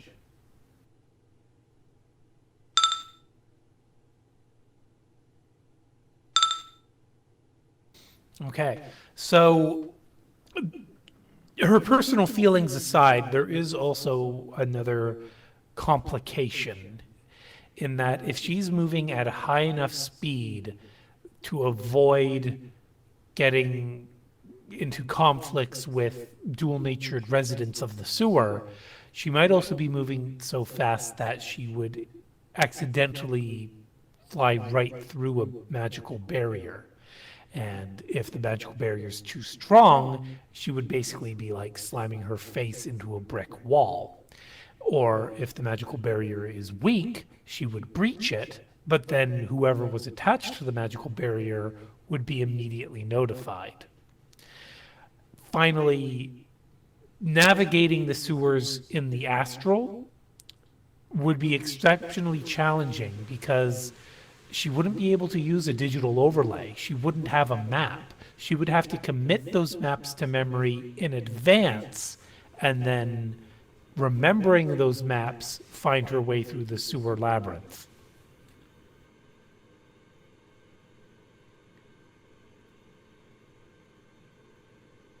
Seems like a bad time. Good points. It was an idea, but yeah, I guess it's not terribly practical if we don't need to do it.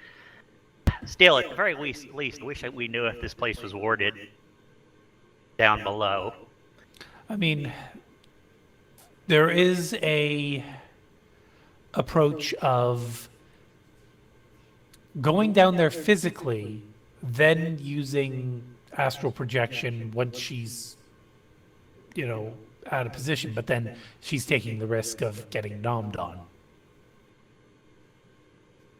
It might be better to not go alone then, in that case. Yeah, that would be obvious.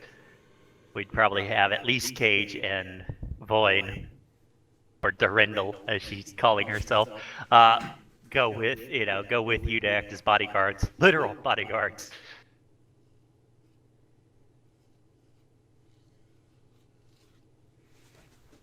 Would they be able to notify me? So my body is in X location and my astral form is in Y location. Would they be able to notify me at X location that shit's going down and I need to get back here? No, once you separate from your body, you are separate from it. You have no conscious affiliation with it. To Okay, be so fair, that's still... sorry.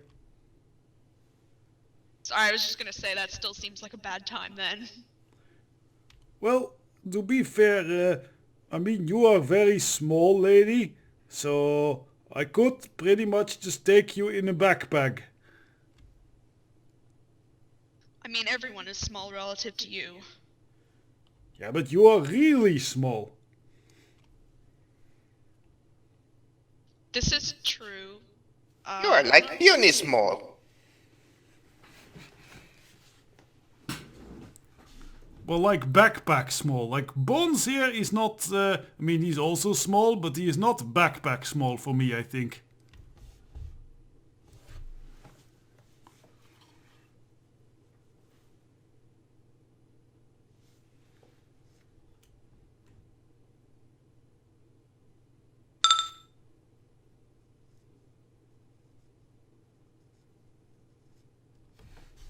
That's what I'm thinking, Mike, yes.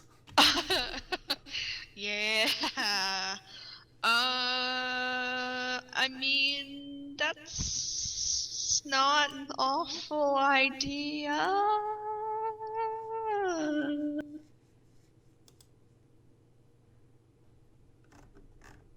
Why go for that? Why not make Blaster Mask? Have her right in the backpack. Over to show. Well, it was just an idea. Again, we do know that there's things down there that can be a threat. Especially if, if whatever team goes down there isn't, like, armed to the teeth.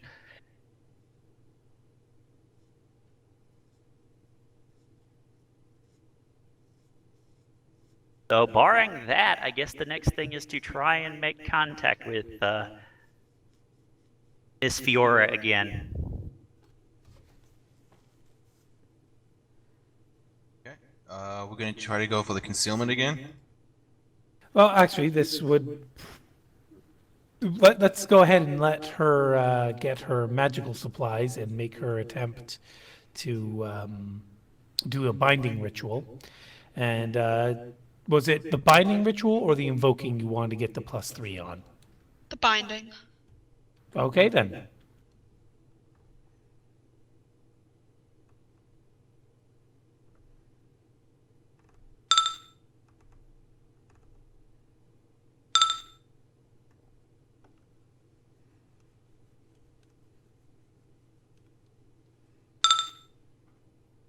Okay, so you will gain an additional +2 to the number of services. You will have to, well, you're going to invoke, correct? Yep. Okay, so it'll be 9 stun damage when the time comes that you'll need to resist. But before that, let's actually establish what optional powers did you want on Rhyme? What are they? The options for a Spirit of Water include Accident, Binding, Elemental Attack, Energy Aura, Guard, and weather control.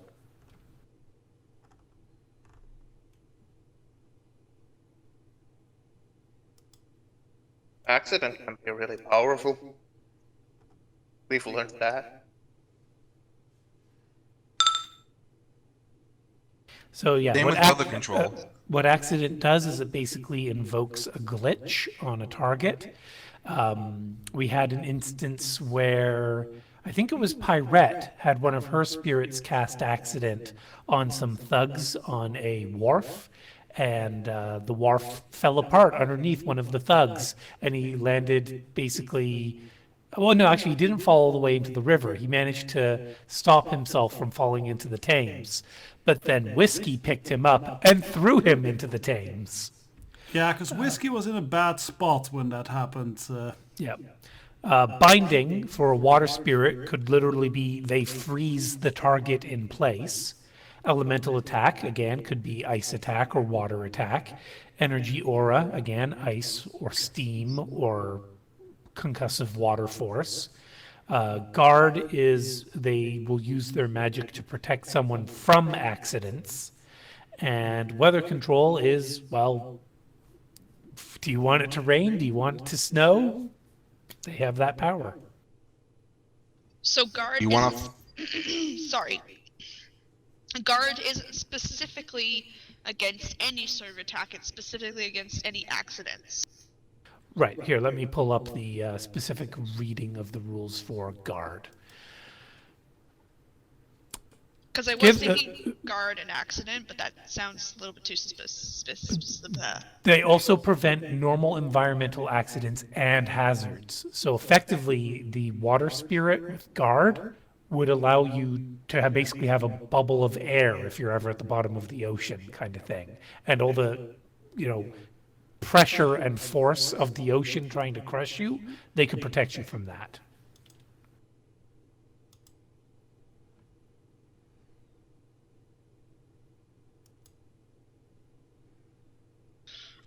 Okay. An energy aura is an attack?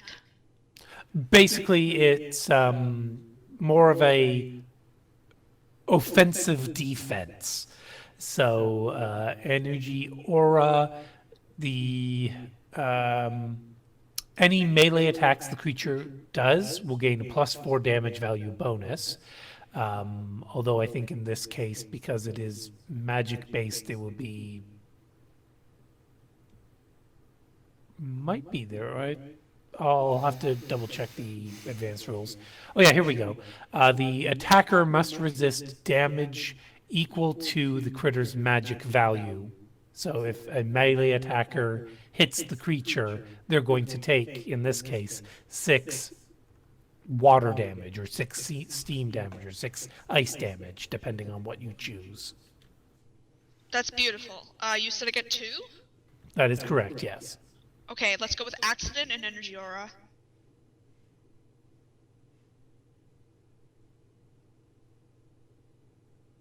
How do I, what's invoking? Invoking is when you make it big. No, sorry, how do I roll it? Right, so the specific rules for that is you will do another magic plus binding roll here. You actually get to add the spirit's force as a bonus to this. I think we forgot to do that last time. So you will roll your binding again with an additional +6. And the hits scored on the invoking test determine how powerful the spirit will become. Ho, ho, ho, ho, ho. Fuck.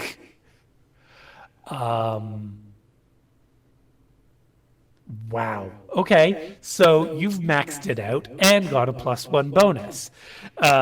However, you do have to resist the 9 stun damage. So go ahead and roll your 18 SR4 for that.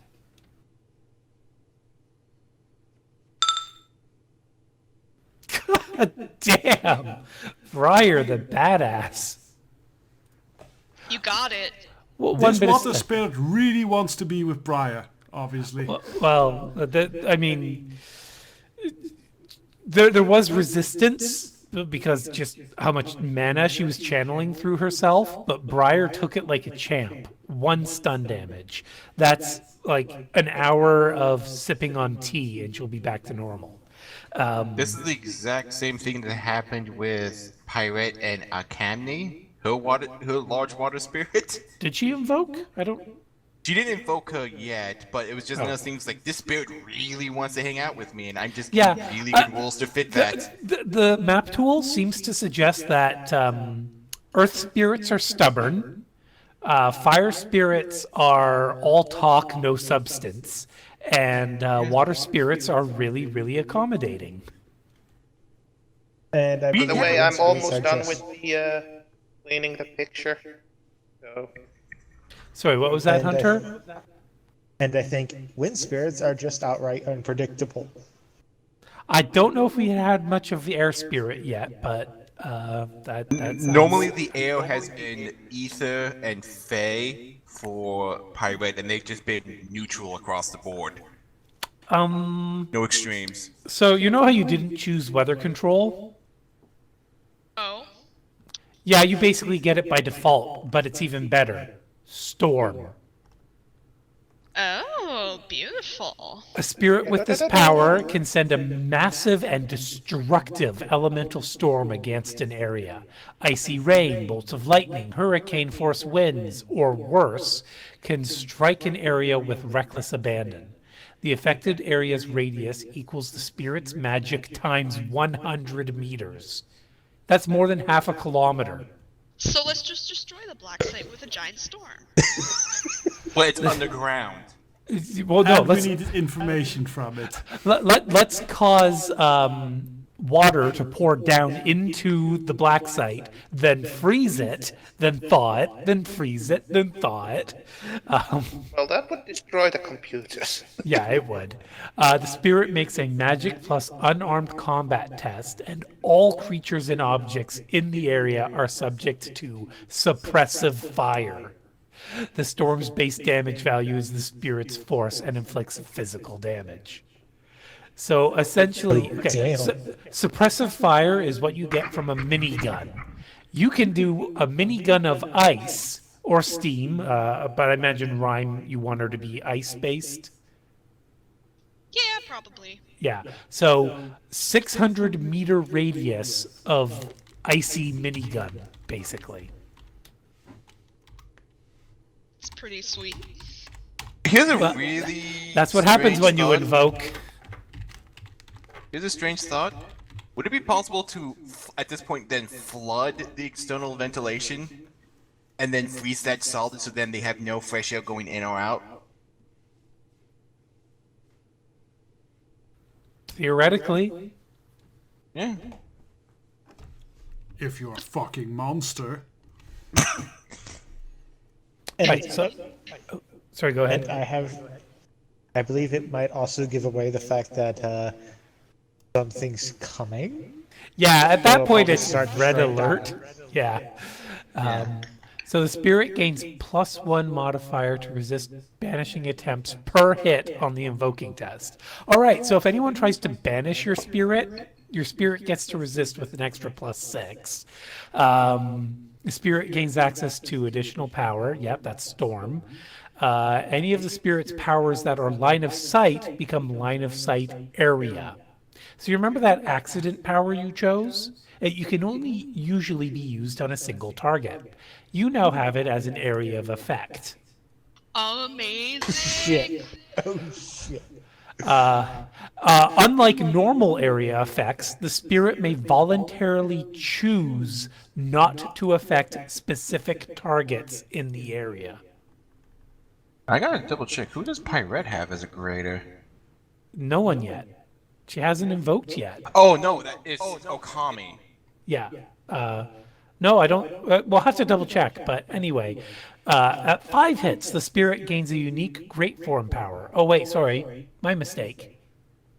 Oh, yeah, sorry. At 5, she got Storm. At 3, choose another power from that list. So binding, elemental attack, guard, or weather control. Icky. Binding? Okay, so you also want her to be able to freeze people in place.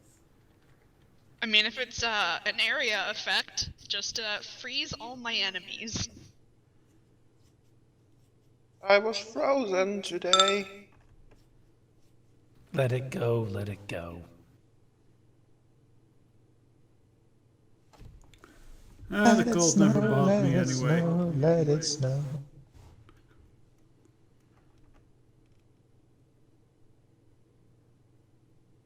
So yeah, I'm not sure that tiny, cute,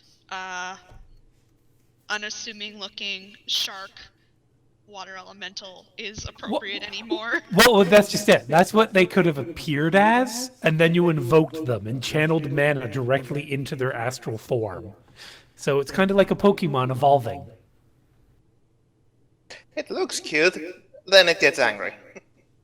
Now I just want the Pokemon Evolve music to play. That doo doo doo doo doo doo doo doo. Okay, you just gotta make sure you don't hit B. I mean, if anything, I probably pressed like not B a lot. Like you just Spam A. quickly get it. Yeah. Yeah. Well, You know, it's kind of funny to me how this panned out. Although, goddamn, it did a smiley face on my end, West End Mike. Yeah, I'm trying to remember what the command to get it to not do that is. Post in TeamSpeak. Okay, that'll work too. But that's your music for you. And yeah, your plant spirit Hollis might be a little bit. I don't know if jealous maybe. What? Why did you just laugh so hysterically? Spirits be jealous? Oh, absolutely. They can have all the emotions. You weren't there when I had to deal with a damn. What was his name? Ember? No. Tinder. Tinder. Little douchebag did not know how to get in line. Tinder? Like... It was a low level fire spirit Pyred had. He had anger and control issues. Yeah, he went up against the greater spirit thinking he could take it easily and then just got topped. If I remember correctly. Oh no, he got topped by the sisters as he just got chainsaw to death. Yeah. He wasn't even fighting But in spirit, he I just got got- obliterated. He became a dick because I was just like, no, I'm saving your ass. I'm using everything I have to force him from being a stupid fuck. And he got angry at me for that.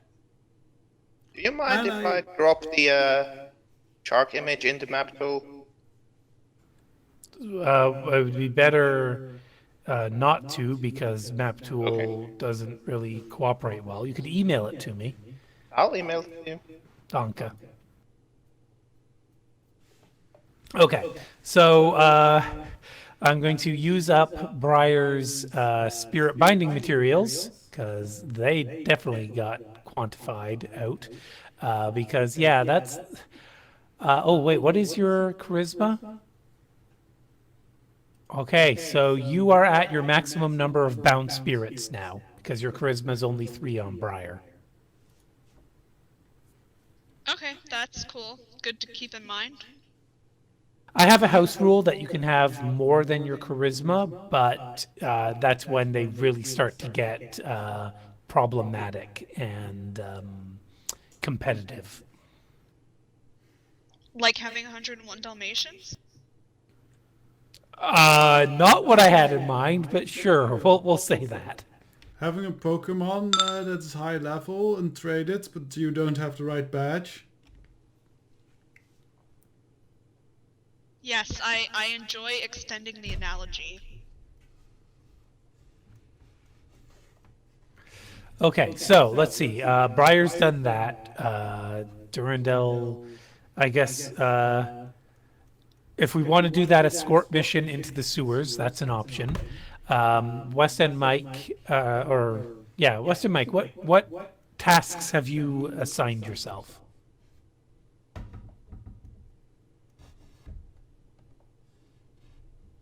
I have an idea for an infiltration method, so I will see if I can work with Sliver and see if I can figure out what sorts of identification and vehicles, if they were going to send an external group to this black site, what sort of methods of ID might they have, since they obviously can't just call up home and check with them.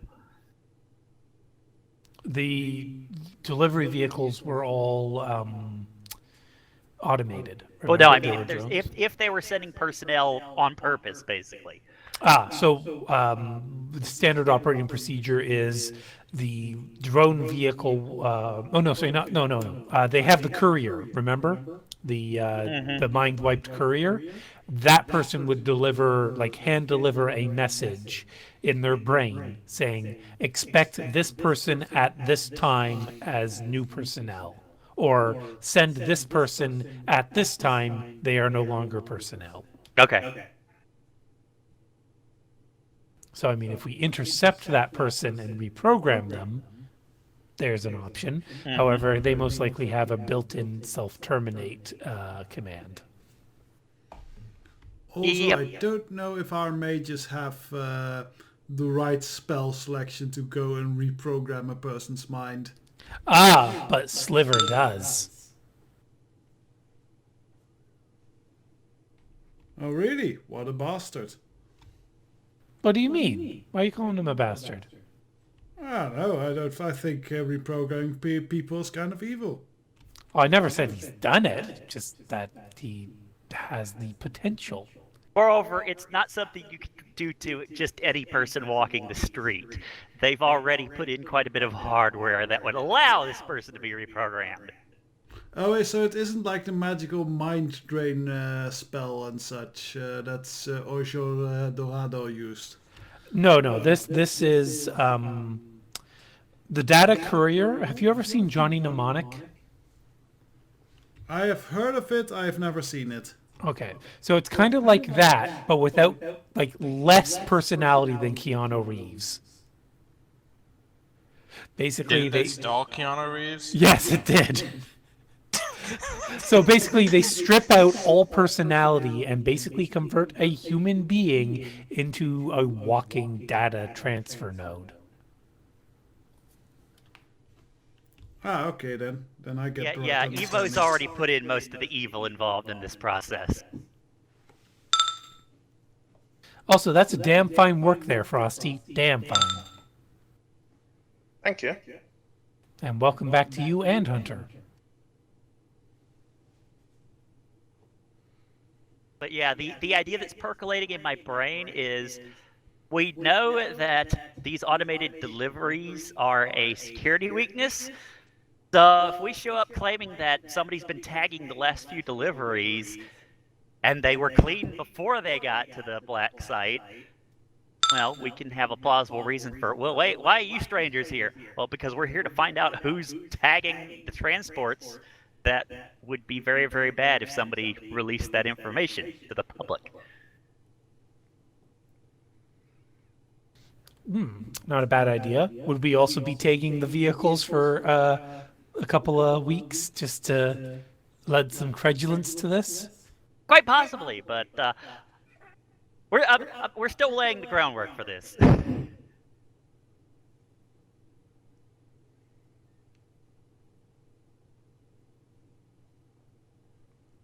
Of course, if we get friendly with one of these people in the black site, they could literally have it do exactly that.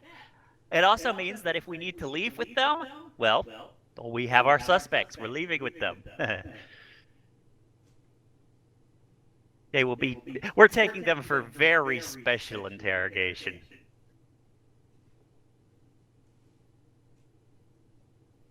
But anyway, that's the idea that's percolating in my head. So I'll try and work with Sliver on seeing what we need to do and how we could get what we need.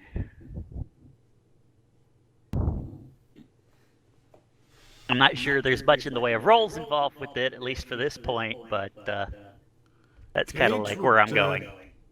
Kate would happily be like a corporate officer, probably, in this scenario that you're sketching.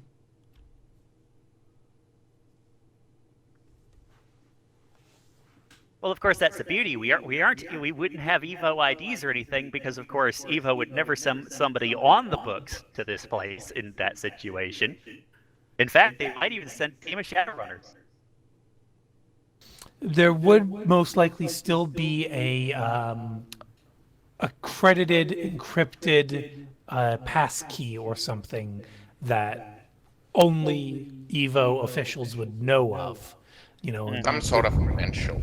yeah. Actual. Yeah, exactly. Even So if it that's doesn't say Evo on it, the person who actually runs the black site would say, yes, this is, I know whose handiwork this is. Exactly. So we'll be working with Sliver to see what we dig up there in terms of, well, what might that be? Well, as Sliver had mentioned in the past, this is definitely potentially doable, but it would mean breaking into the Evo arcology's multi-layered security nodes and finding a needle in a haystack, basically.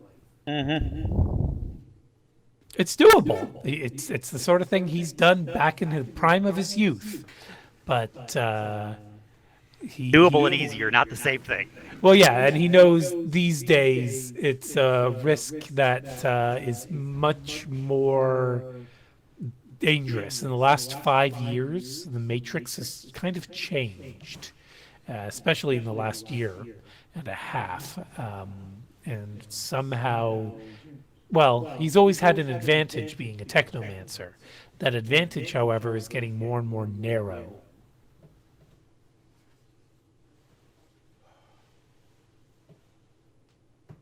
By the way, because I don't know if I said it on any of the recordings yet, I'm going to make sure I say it here. We are past the point of the Denver lockdown. Or not Denver lockdown, sorry, Boston lockdown. So it's about to go open-ish. What? Oh, the cause of the CFD? Not for a while yet.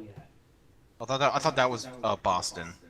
Yeah, well, yes, it is, but officially it's just a new form of vitus, or basically it's here we go, viral encephalitis. That's the official cause of the lockdown.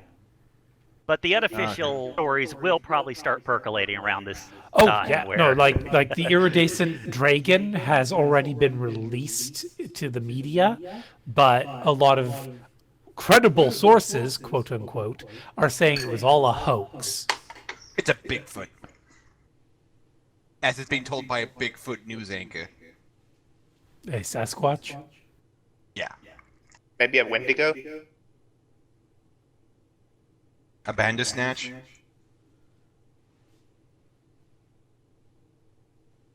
That would be the infected form of the Sasquatch. But the big thing is, if you're paying attention, Slenderman. the big thing is if you're paying attention to something like the Matrix, though, there are a whole bunch of people who are very much contradicting the official stories. Many of them contradicting each other, but Well, I mean, the fact that no official word, well, again, it's one of those matters where, oh yes, I received a message from my uncle who lives in Boston just last week. They're fine. Well, then why haven't I heard from my brother who lives in Boston? Well, maybe he's sick. You know, Why Because haven't in I Boston, heard both- my whole family in Boston? yeah, I don't no, know, maybe they don't like you. yeah. We So, cut to the Boston family. They're all been killed to silence them. or no, we cut to them. It's like, yeah, I really hate Frank. Yeah, I don't talk to him anymore. As is the giant dragon just flying in the background on the horizon. Oh, the dragon's gone now. Basically, But yeah, yeah. Okay.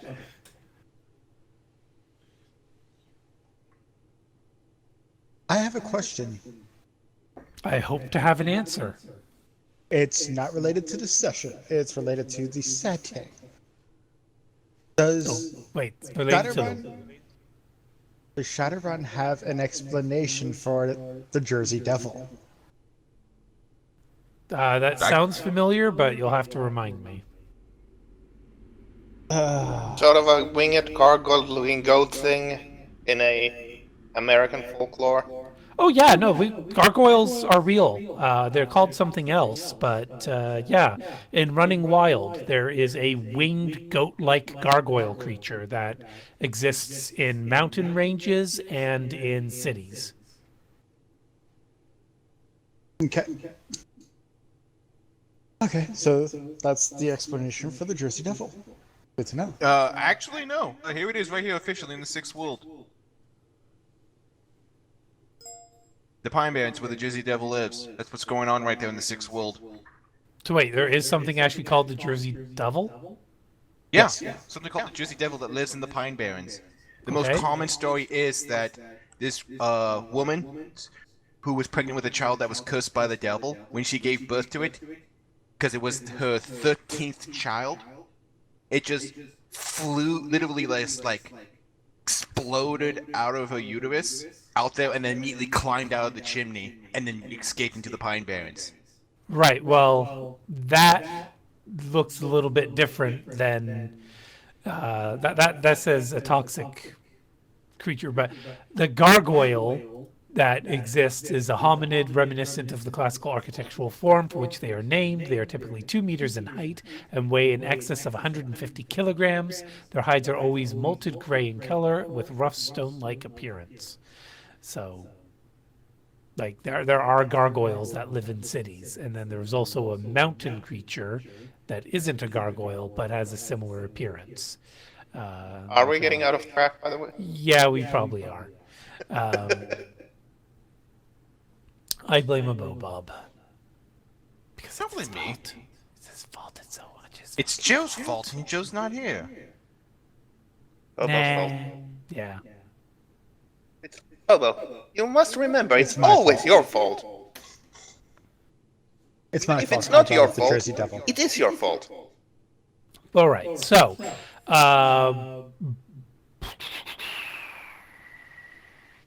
Ace, what were you up to? I was making the recording, and honestly, at the moment, I don't have any idea how I could exist. Sort of where we are banking on this social aspect first. Actually, there's something you and Mike can do together. Rehearse. First? Rehearse. If you two are going to try and boondoggle your way into here, perhaps you two should cooperate with one another to, figure out the best way to do a two-man con show. Oh, yeah, of course. Yeah, that's something we should definitely spend some time working on. Practice your snake oil salesman pitches. Moreover, make sure we don't step on each other's toes while we're doing our snake oil pitches. Well, Indeed. there's one thing, though, there that's slightly... Well, okay, it's not a big deal, but it's a notable deal. Again, Ace doesn't speak English. Yes, but at least you'll have your comm link with you here. Hell, maybe that's even something Mike can do for you. Mike, what's your instruction skill?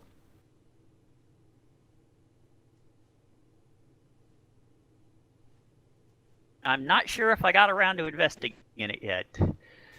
No, it doesn't I'm look sure like you that did. Ace doesn't have any instruction. Nope, I'd be That was our defaulting on problem way, instruction. way back. That being said, I could still probably help because, well, I'm not going to charge anything for tutoring, even if it's not very good tutoring. And to be fair, 7 dice isn't that bad for anything. Yes, but if you put one skill point into it, you'll suddenly get how much bonus? That would be 2 more now, so 9. No, and all the modifiers for all your other socially linked skills, remember? Oh, those all apply there too? Well then, yeah. Not all of them, but a lot of them. Yeah, that would be...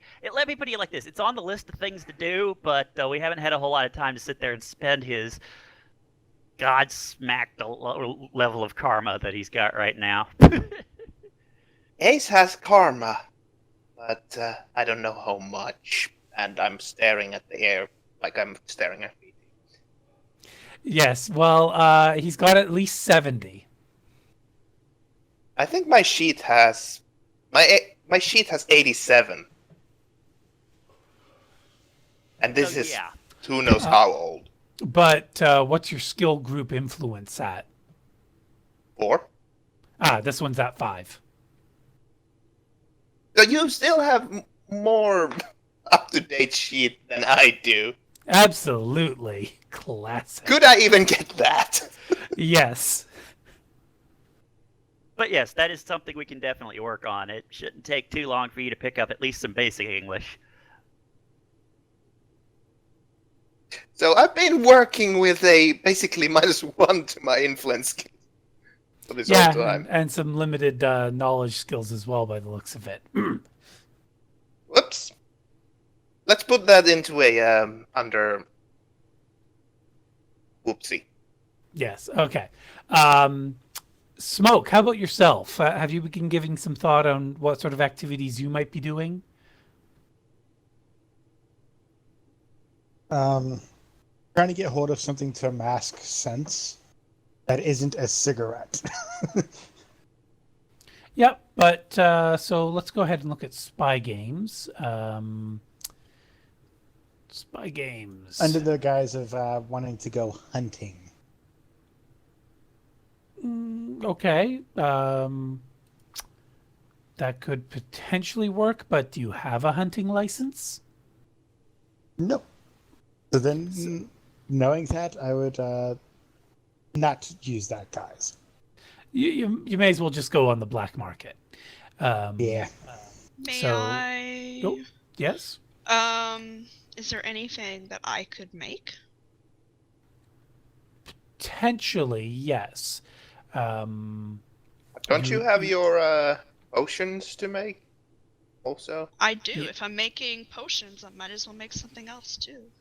Well, not necessarily. I suppose that's true.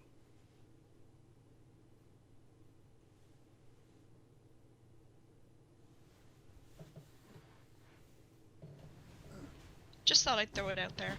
Also, somebody might want to. Well, while we're talking about rehearsing, somebody might want to help Bones figure out what to say to Fiona. Yeah, Fiora. Next time we make contact.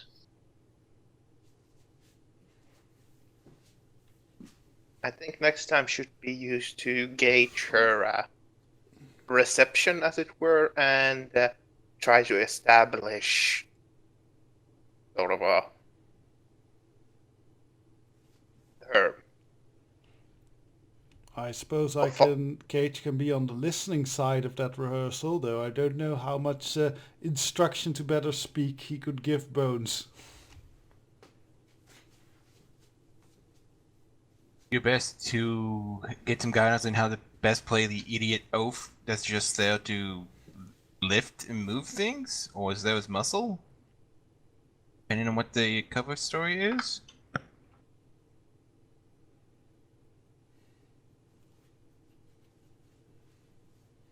I realized it wasn't in spy games this whole time. It was in Arsenal, page 64.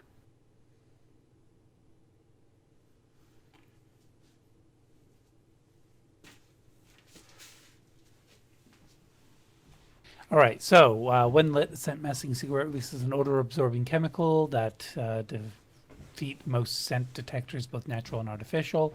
After character smokes it, there's a -4 modifier to any scent-based perception for the next 6 hours. This also includes artificial detectors, such as those used to detect presence of explosives.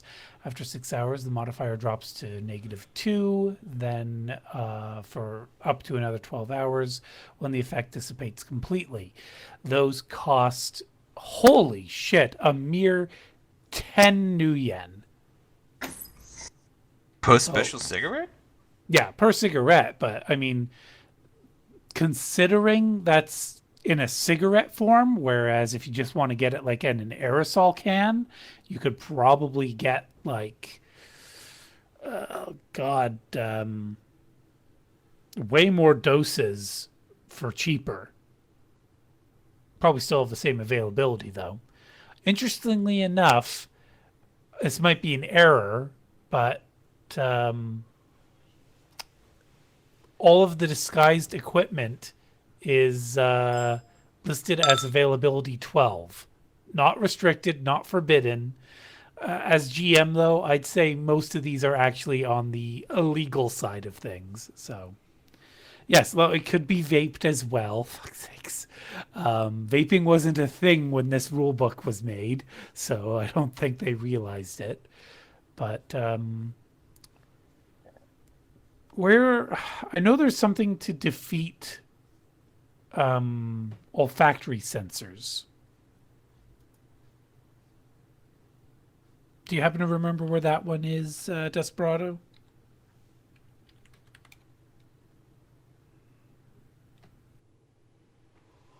Not off the top of my head, but give me a second, and I think I know where I can look to find it.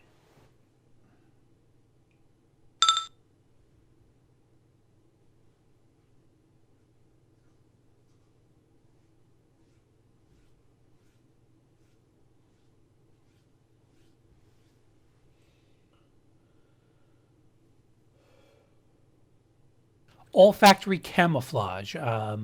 Let's see, where's the rules for that?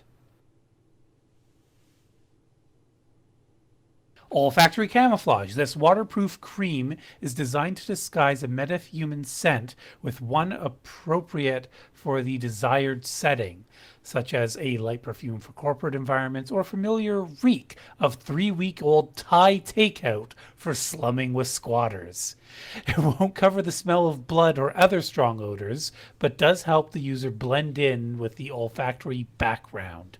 Characters who use olfactory camouflage receive a +1 die for stealth skill group tests in an environment where the olfactory camouflage is appropriate, as determined by the game master. Okay, so that's a weaker form, but that's even that's even cheaper than the cigarettes with no availability modifier.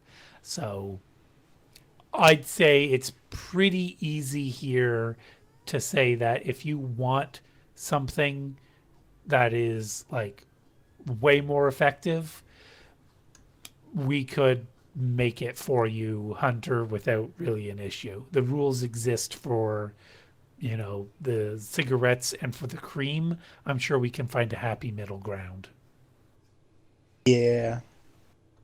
I would appreciate that.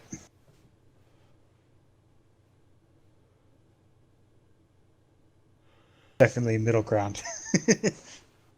I know in D&D, there's an item. So like, I'm just throwing this out there as an alternative. There's an item that's like a pouch that you tie around your neck, and it's like a scent blinder. But maybe we could do something like that. A pouch full of some sort of substance. Absolutely. That also sounds like something that would be very much up your herbal alleyway. Hell yeah.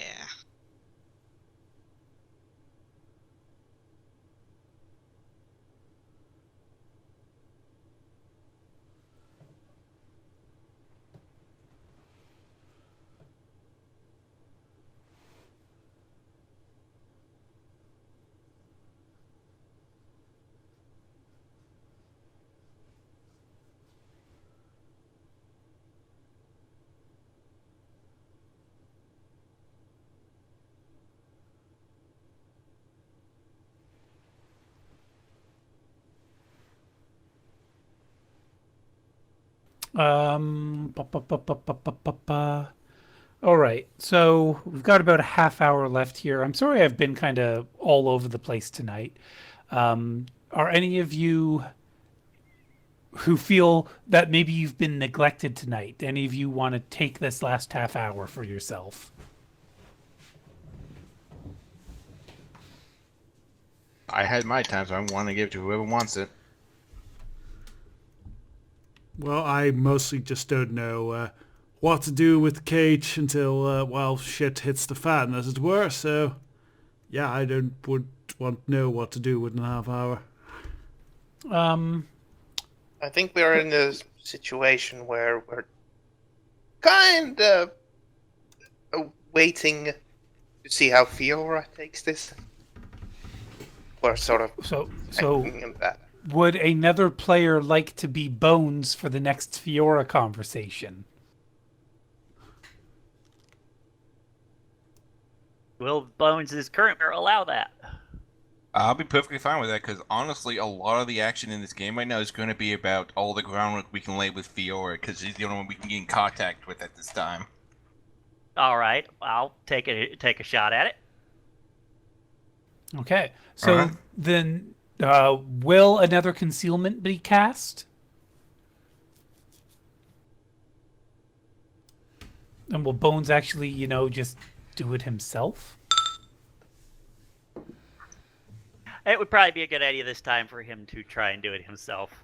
Bear in mind, though, that because unless he binds a spirit to do it, he will be at a penalty, because using a spirit in such a way is supposed to invoke a -2. Unless they're bound and doing it of their own volition. Okay, would that -2 just be to magic rolls or for everything? For everything.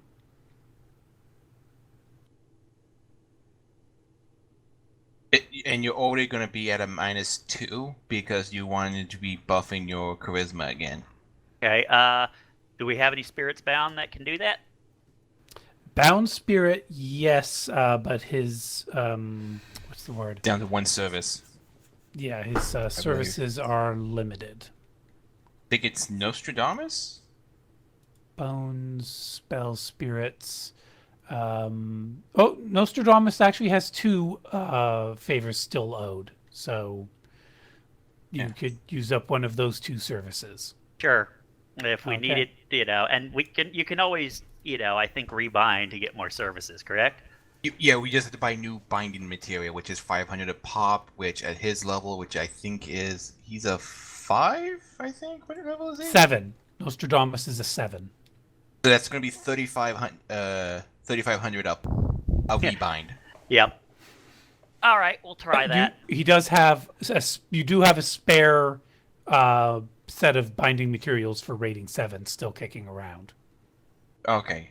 All right, then, yeah, we'll use the spirit from this service for this time, and then if we're going to continue doing this, we'll rebind the spirit. Also, as to what Cage is good at and maybe could help with, I do see he's fairly okay with shadowing, perception stuff, and disguising. So maybe he can, but I think Smoke is still way better at that than Cage is. He could always assist Smoke if Smoke is willing. Yeah, because I was thinking maybe we could try and find whatever that mind-wiped courier is.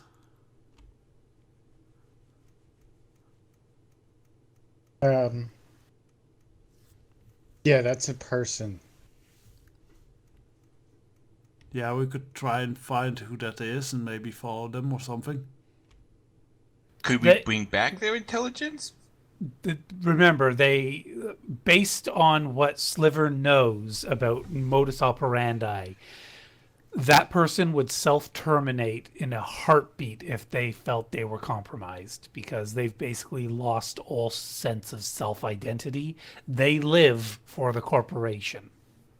So it's sensibly is a programmable meat sack then.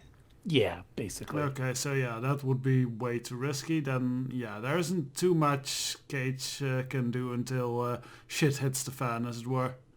I suppose Cage could help Smoke with his disguising routine and such, and with all the, his intuition-based abilities, and then possibly also help Voin with obviously site security, but also battle plans and such with the maps that we have. I know you've done some of that in the past, but it doesn't hurt to refine your strategies.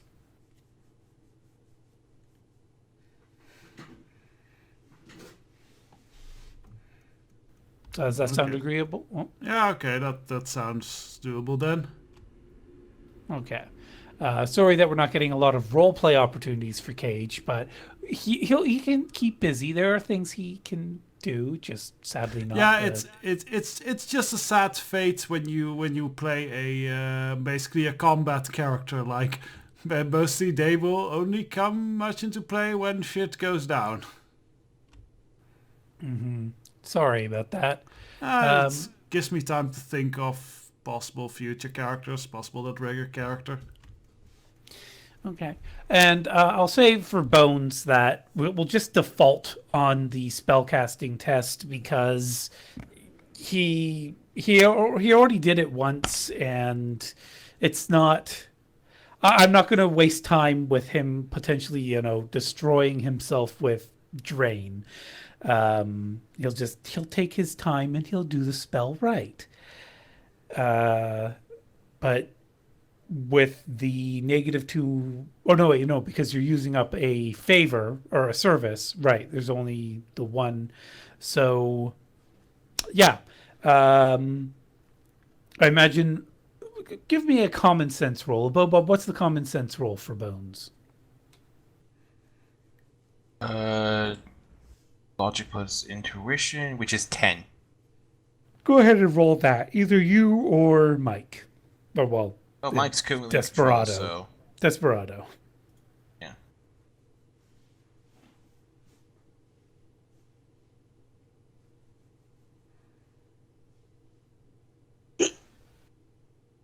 You now have token ownership of Bones' astral form, Desperado.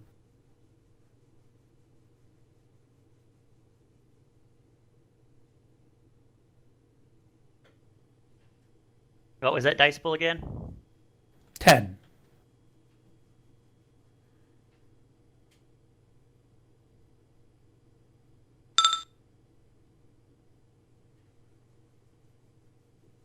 So, yeah, you'll be smart enough not to waste the concealment power until we're certain it's necessary. And the camera will confirm that Fiora does not skip her next smoke break. And so it would also confirm there's no one else there with her. All That we right. can visually see currently. I was Well, gonna thermographically see, but yes. But yeah, I was gonna say probably still do a astral perception to make sure that there's no other mages or pixies or something trying to eavesdrop before That's a 5. But it would be active, so it can be 9. Okay.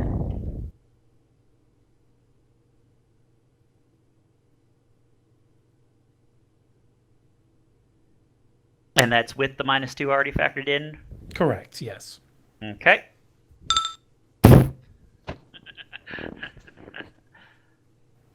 Yeah, it looks like you're in the clear. All right. Then I guess we would manifest for her and see if we can talk about this again. So kind of awkwardly, she would say, "Hello again." Yeah. Sorry about last time. Just kind of trying to figure out how to explain this without, too much information. I kind of get that, but on the same token, you realize you're taking a big risk here, right? Yeah, well, that's kind of what we do. And I have a feeling that it's worth it for your help. Because Yeah. I don't think you're real happy here. What do you think's going on exactly? I think that you've been posted to an officially non-existent site where you have to sneak out just to have a smoke break. You're probably not getting along real well with most of your co-workers, and you'd like to get the heck out of here.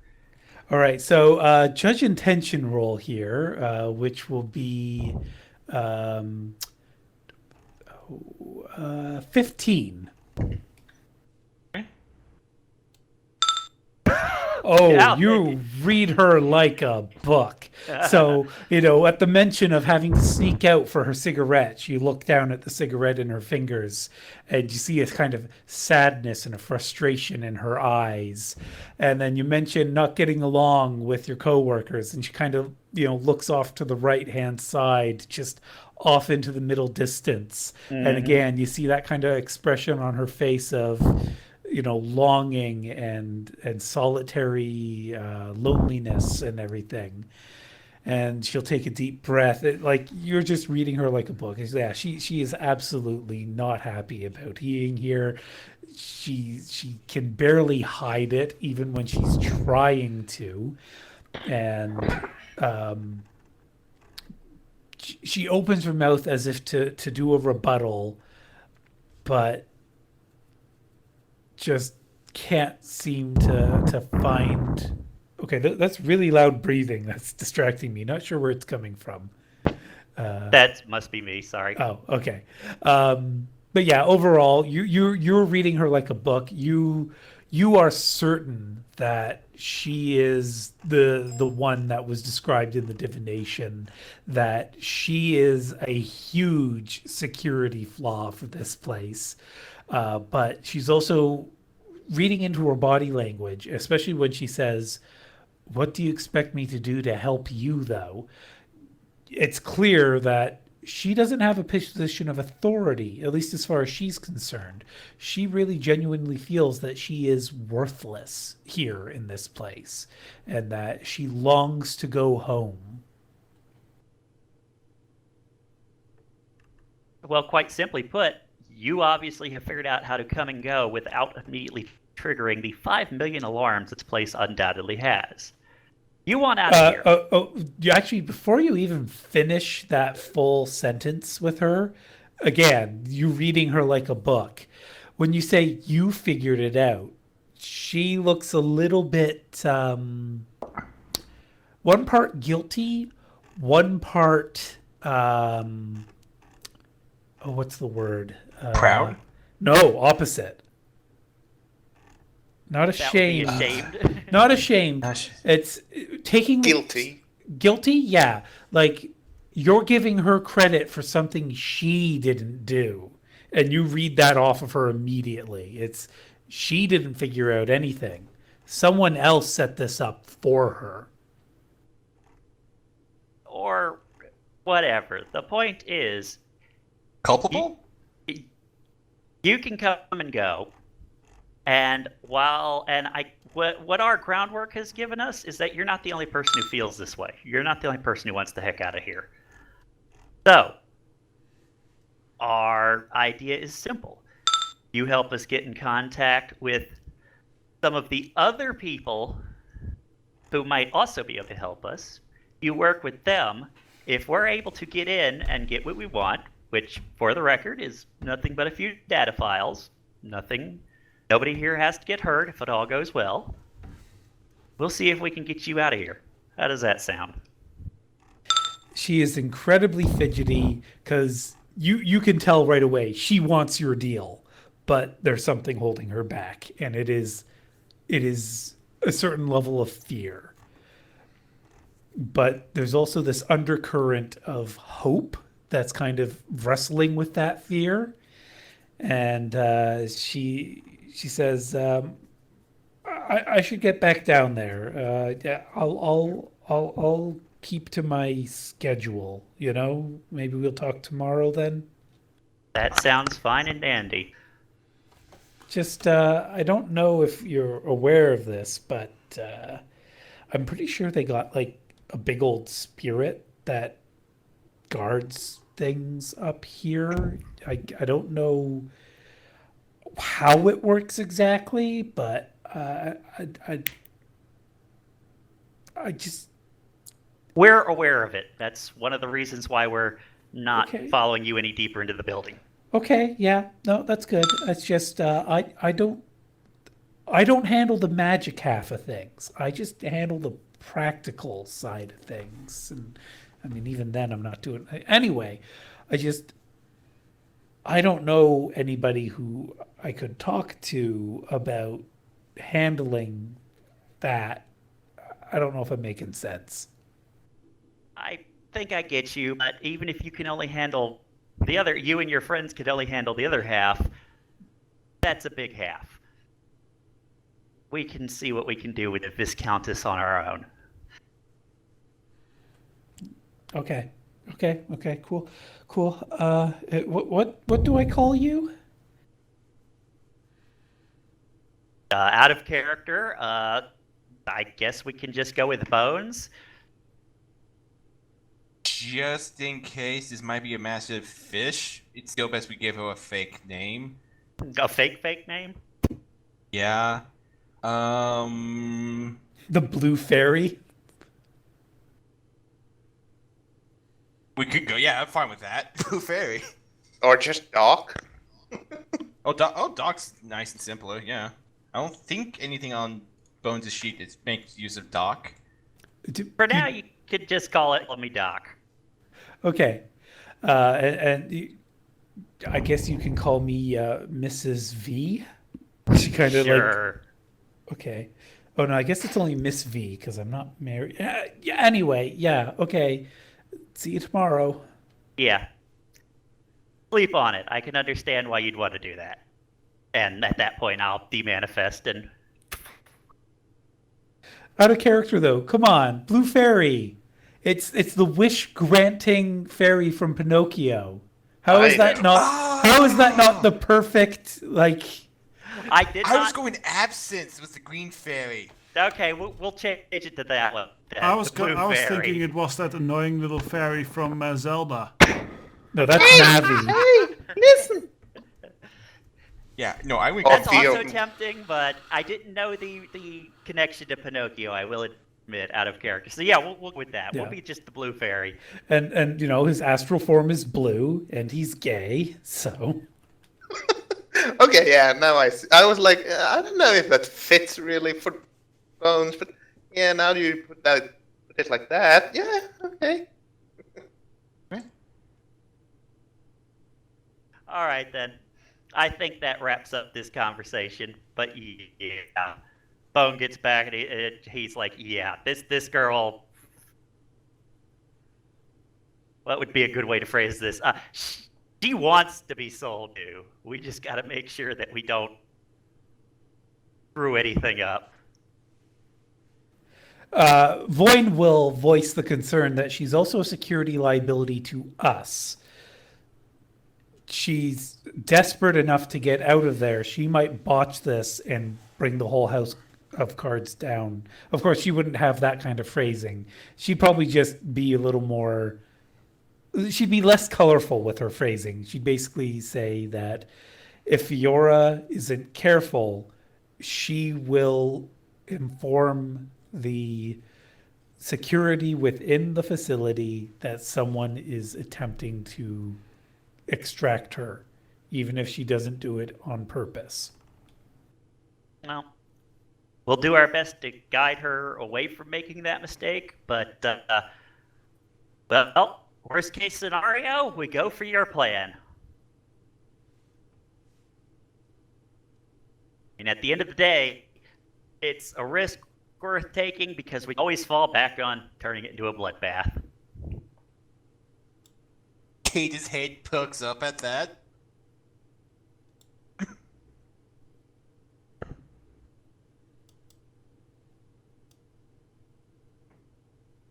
But yeah, you handled that a lot better than I did, Desperado. Thank you. Okay. You went I straight to the think- goddamn point. Which is probably Sometimes- better for long run. Yeah, sometimes there's just dancing around things. Be direct, leave out any unnecessary details, but just go through and say, bang, okay, rip the bandage off, go for it. Yeah. I was just being extra cautious because if it came across this, don't know what was causing the depression. I have a clue. I was trying to make it so it'd be less weird by making it more weird. Okay. So, does someone else want to play Bones, or is Mike going to continue with Bones? Or sorry, Desperado continue with Bones for the next meeting? I'm pretty sure we can assume at this point that Bones and Mike are interchangeable personalities. Well, I'm just saying, does Frosty want to turn? Does Hunter want to turn? Does El Diablo want to turn? Are we all just various personalities of Desperado? Of Bones. I'm bad with negotiation, so I think I will pass on this. I will probably screw it up. Honestly, I don't think I could do Bones. I don't know. You might be his type. Bada boom, ish. But wait, then would it be the other way around? Bones? Hunter, do you want to try being Bones?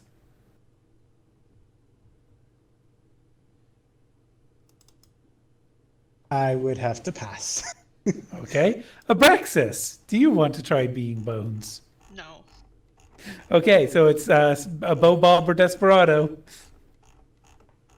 I'll give it to Desperado because Desperado was doing a lot better job than I was. Yeah, I'm willing to try it if no one else, but I'm not guaranteeing much success. Can't do worse than I did unless you just straight up punch him in the face somehow for some reason. Okay, well, if you're all set then, the next morning we could have another conversation. All right. Well, I guess the first question would be to ask her about Dawsbury. Okay, so you're just gonna go cutting straight to the chase, or like? Well, kind of make a little small talk, but it's Okay. Well, you happen to know. Well, with small talk, she'll actually interject and say, "So I talked to somebody that I know downstairs, and made some arrangements. There's some repairs going on here, and you can tell like she's." There aren't actual any repairs. That was the excuse used as she points just in the general vicinity of the door that is open. And then basically stepping out from the shadows, and Ace, whoever's watching this from a distance, will see a second heat signature show up. And Bones will see the dwarf, Dawsbury, showing up with his toolkit. His arms crossed across his chest, and he just kind of sizes up the little blue astral form in front of him and say, "Right. So let's cut straight to the chase, shall we?" Sure. Dawsbury, I believe it is. Oh, so you know me, do you? Know of you. We'll find out whether we'll see whether the what we know tells the full story. Fiora looks panicked. She's like, "But I didn't tell them your name." Dawsbury just raises his hand to her, doesn't even make eye contact with her, and says, There, lass. I know it wasn't you." And he's just like staring directly at the astral form the whole time, and then crosses his arms again. And he says, "Right. So who is it that you're working for?" I'm not sure I can tell you that, or at least I'd have to check with that person beforehand. Suffice to say, not anybody who runs this facility. Interesting choice of word. Okay. Now, let's spare Fiora certain details here that she's, no offense to you, lass, but you ain't ready for. And she just kind of looks nervously, shrugs her shoulders, and says, "Okay." And then Dawsbury will look back at Bones' astral form and say, "Not name any names. We on the level there about this facility, right?" Out of character, he's basically saying in a roundabout way, don't mention Evo. He knows Evo, but he's saying Fior doesn't. We are aware of who you're referring to. Right. And I wouldn't put it past them to have hired you just to test my loyalties. But you know what? Fuck them. And he just, at that point, he uncrosses his hands and just kind of throws his hands up slightly and says, I'm sick of it. So if this is a test, fine. Fuck it. Well, I've got good news. It's not. He gives a stern nod, says, I'll believe that when I'm out of here, and the loose ends are tied up. Well, you have any ideas on what loose ends might be involved here? See, now there's the part where I'm hoping you've done your proper research, but I can't tell if that's the case, and I don't want to... He this time he looks at Fiora and his expression lightens. Like this whole time he's been furrowing his brow at you, kind of scowling at you. But this time when he looks at Fiora, there's this kind of this longing in his expression as he kind of looks at her and he kind of nods, and then he looks back at you and his face goes stern again. He says, do you know about me daughter? We don't know a lot, but we know. I'm guessing you'd like to see her again, or period. Yeah. Yep, that's about it. She's tucked away nice and neat. So if you want my help, then the conditions are threefold. I get out of here, you get my daughter out of there, the two of us get together, you know. And actually, you know what? No. Fiora, me, my daughter, all three of us. You get us out, you get us somewhere where we can get away.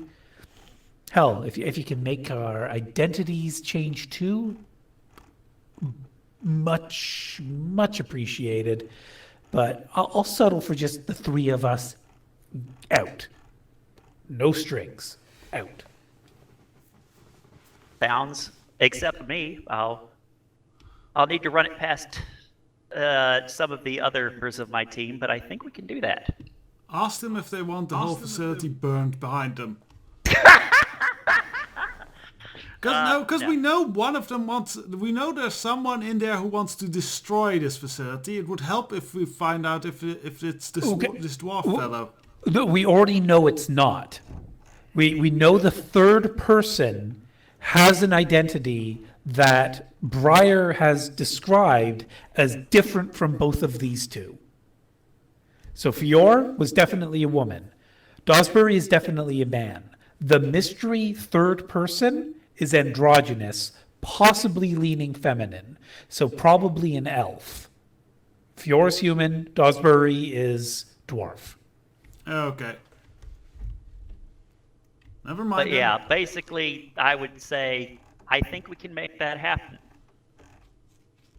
And hopefully we can make it happen without too much unnecessary bloodshed. See, I'd appreciate zero bloodshed. Well, that's the goal. We are only after data files, so no corpses? Sounds great to me. Yeah, about that. I don't really have access to any of those files. I mean, I can get people in the rooms where they're stored, but I only ever do the physical maintenance. And they partition the data, so I'm never getting access to any information. We can work with that. Right now, our biggest problem is that there's just simply no quiet way to enter this facility, at least not one we know about. Yeah, well, that's, I suppose, where I come in handy, huh? Mm-hmm. If we can get physical access, I think we can handle things from there. Right, well, I can't make up credentials for any of you, but I can make up excuses for why certain people need to come in.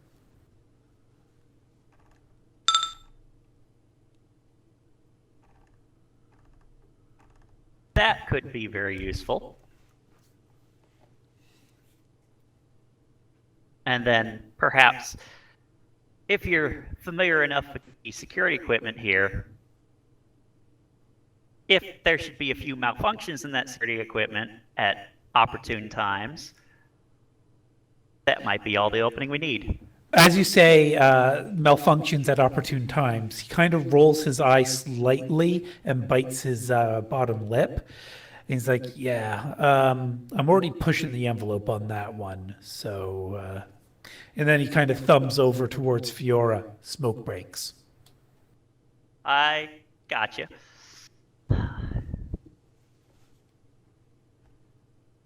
But, as far as your daughter, we'll need to look into some things. I don't think we found her exact address yet, but... Oh, yeah. And he pulls out a data chip from his pocket. What was the laugh there for? Because, of course, he has it on him. Oh, yeah, no, like, he was planning in advance. And he'll hand that over and say, her name, her location, her caretaker's names, the time she's at the daycare center, and dietary restrictions, just in case you need to hold on to her for a while. Question. How is he handing that over? He's not an expert on magic. He doesn't get the fact that the astral projection can't pick this up. Yes, that was what I'm thinking. Let me just see here. Does Bones have... What does Bones have? He does not have telekinesis. Shit. I'd point out, I can't actually physically pick up the data chip. But if you can leave it far enough, say give it a good toss that way, outside the security camera's view, I've got somebody who can grab it. It wouldn't be out of view of any of them. He very gingerly kind of tucks it. So you know the bumpers that are on loading docks, so that when the truck backs up, it doesn't bang right into the wall. He just tucks it into the top of one of the bumpers. Well, as long as it's just the security cameras, we can handle that. But I'm sure they've got any closer, and I'm sure they've got olfactory, thermal, and who knows what else. Most of that's inside the building. Okay. Yeah, from there then, yeah, I've got somebody who can come retrieve this. Let me run it past our boss. Yes, I think your deal is more than acceptable. The only thing is, if you take my daughter out of that daycare and then you're like, don't do it prematurely, because then it'll be obvious what's going down. And they'll lock this place down. Like, we get messages from head office by way of courier. So you probably have yourself a day at most after getting my daughter out before they find out here that that's happened. Right. We'll have it set up so that we can move quick. But yeah, I think we can work with this. I think we can definitely work with this.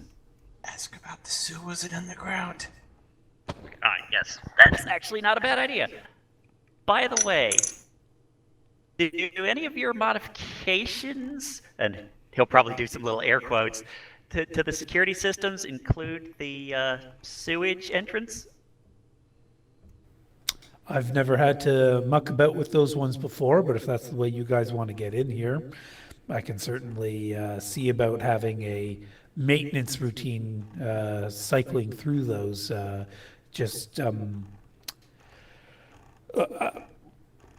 kind of on the clock here. The repairs that I came up to do here shouldn't take me more than 10, 15 minutes. So kind of pushing on the clock here.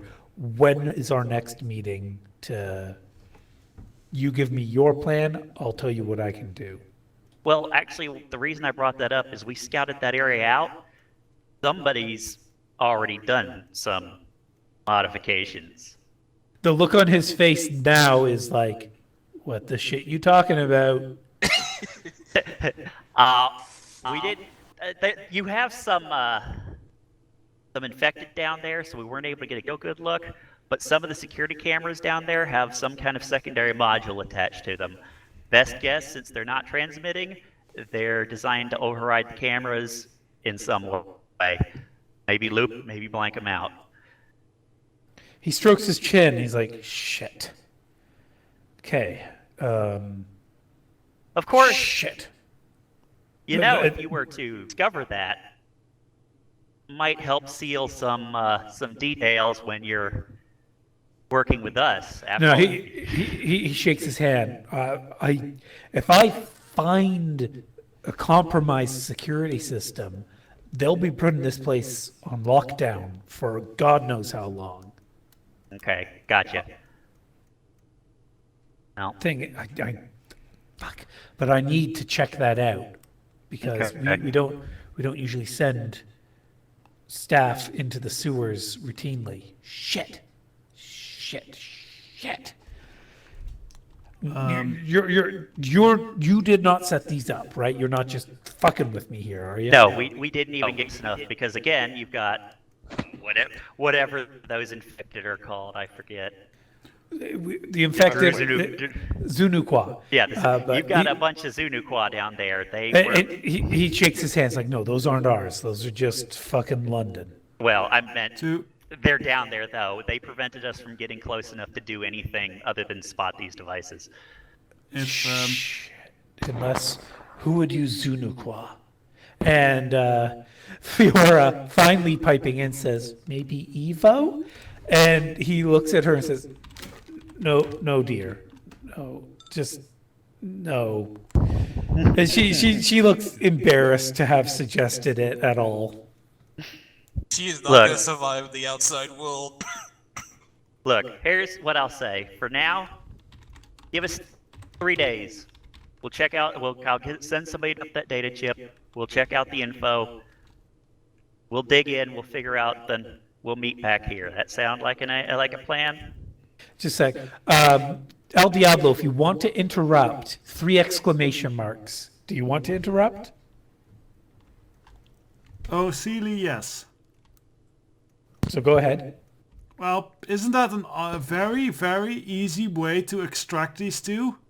Like, oh, I have to go repair those cameras in the sewers and then they don't come back from the sewers. Well, they were probably eaten. The end. Maybe, but also It would there still are send cameras. recovery teams. And we don't get inside. Yeah, that of course is also. Well, yes. Yeah, we could get them out then afterwards that way. Yeah, they are a Potentially. secondary objective. The primary objective is still getting Sliver to the database he needs to get to. I have to say, El Diablo, though, I'm touched. You've warmed my heart that you're willing to forego your mission to rescue these people. Well, no, I was not going to forego our mission, but we get in, get the info, get out, and then we'll proceed with the rescue plan. Yeah, but again, they're secondary at this time. They're not the primary. Also, I have the feeling that Spurry is not the kind of person who would trust us to hold up our end of that kind of bargain. So, but anyway, that's for another time. The point is, you check on that. You work on your end. We'll work on ours. Meet back here in about 3 days. Can you do that? 3 days. Yeah. All right. As long as this camera thing you're talking about doesn't explode before then. If it does, we go plan B. What's that? The unpleasant one. We'll still get you out. Okay. If you do your plan B, there's a gorilla down here and there's a snake down here. Don't hurt them. Borba and Vokut? You've done your research. Yeah. If All shit right. hits the fan, you just tell them Dawsbury, fuck, I don't know. You tell them something that if your plan backfires, I don't get myself shit canned into a garburator, but that those two know that they don't need to attack you because you know what I'm saying here, right? You'll figure We got something it. out. Okay. Yeah, we got it. All right. All right. See you in 3 days, and with that, I'll demanifest. Okay. Fiora will then ask Dawsbury to have her cigarette, and he'll slap his head and say, "You should have been smoking it over. Go ahead, go ahead." And he'll go and repair the thing he had to repair while Fiora has her cigarette. Yeah, both in and out of character. It's clear that he sees Fiora as kind of a... Replacement daughter? I was trying to think of the proper word, but yeah, or... Surrogate. Surrogate? Yeah, there we go. Yeah. Yes, as a surrogate daughter, so, yeah. Hey, this can work. This can work real well. So, if Ace was manning the camera, he would have heard the conversation. Well, their end of conversation, Yes, right? yes, he would have heard the Burton side of it. Yeah, so he could take contact to Sliver and ask about the possible fake IDs, how plausible those are. That's something that Sliver makes money with when he has the time. Fake IDs, forgeries, digital forgeries, that is one of his many talents and one that he has used to leverage a meal more than once. Okay. So I would also basically, if he inform can- him about, well, in short form, that we might have a way in and some forgeries of credentials and new IDs might be required in the future. Great, just give me the biometrics and I can get right on it.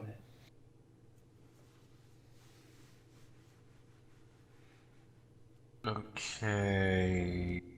I think all we have is... I don't think we have the biometrics for those two. He already has their personnel files from the data we got before. I know, but I was just, just leaving it that, and, that's not really Yeah, basically the the big main thing thing is, at the moment. is once Bones returns and we discuss it, if we run this plan by Sliver, what does he think of it? Reuniting a family and getting me in to get the information at the same time sounds like good karma.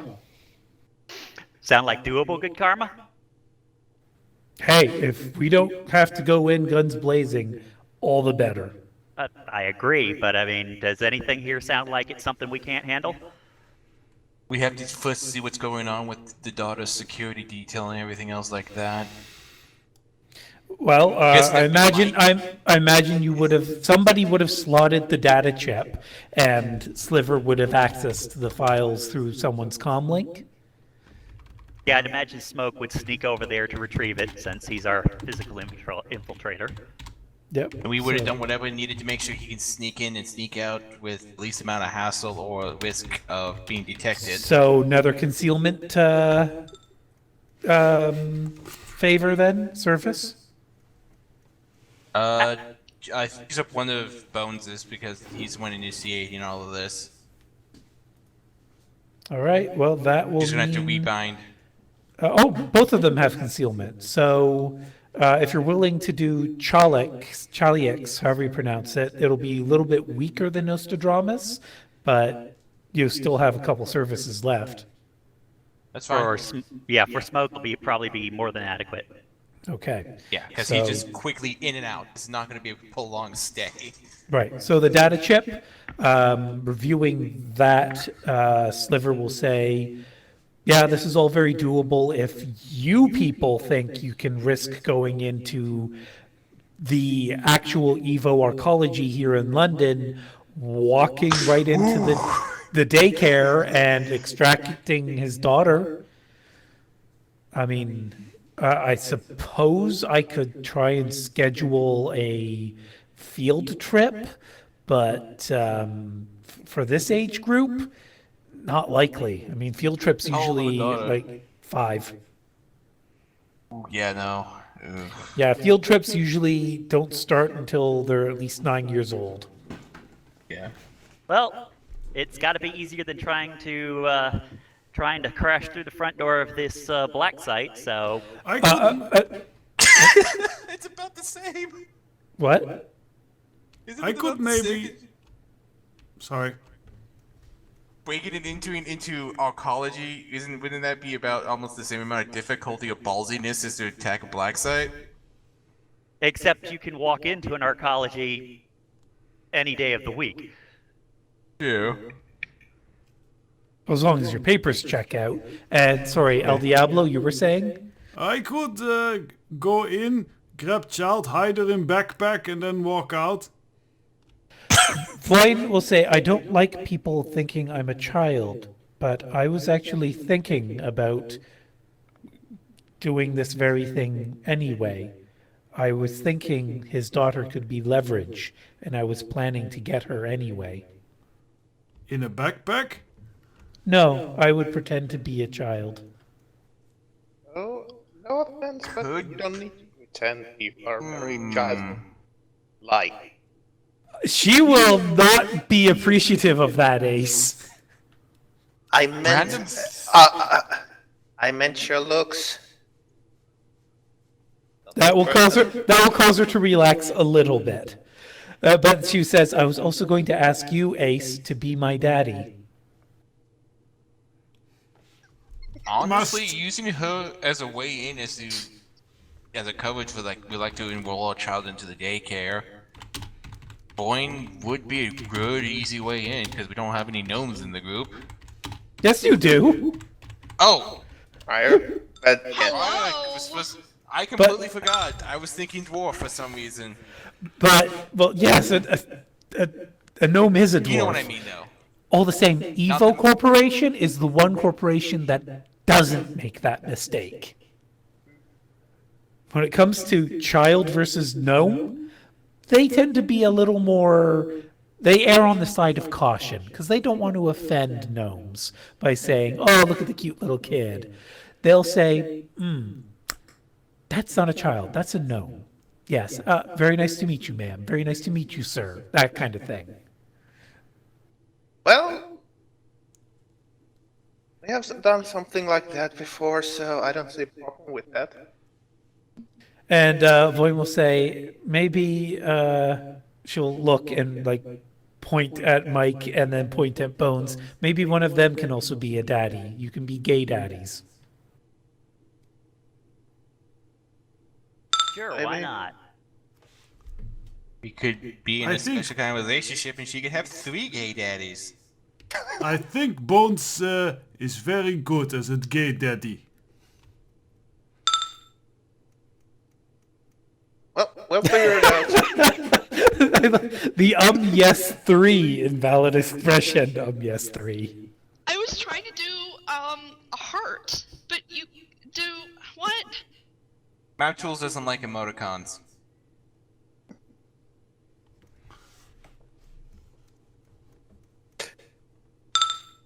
But we can figure the details. Yes, out of character, I think I need some time to sleep on this. But yeah, this is sounding like a reasonably good plan. Start of a plan. Yeah. And he did mention that Vokut and Borba were, at the very least, not to be harmed, should things go sideways. Which means if we can make sure that they're properly singled, that means they won't harm us in return. Exactly. So that's a good thing there. Yes, exactly. So we may have a full we may have a full darn 5th column on our side if we can pull this off.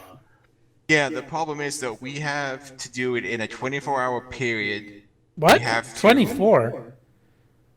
Well, it has to be done with extraction and the... I see. The 2 extractions. Right. Okay. Yeah, They have to be within might have 24 hours to. of each other.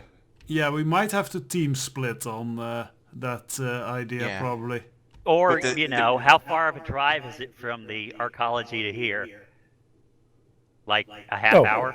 If that, yeah. We just literally go straight from there to a safe house and then right back here and do this side. Yeah, I was saying that that's the most we can do between the 2 jobs right now. We just make sure Both of everything's in them- position. both of them are. Oof, in 24 hours, we have to raid an oncology, kidnap a hostage, then immediately followed up with raid in a black site to extract VIPs and some data. A hostage? We're kidnapping a hostage? Bad term, Bobo. Well, What we would you are call it? assuming that the child is willing to come, which Yeah. I actually found unlikely, Yeah. so it likely will be a kidnapping. Yeah.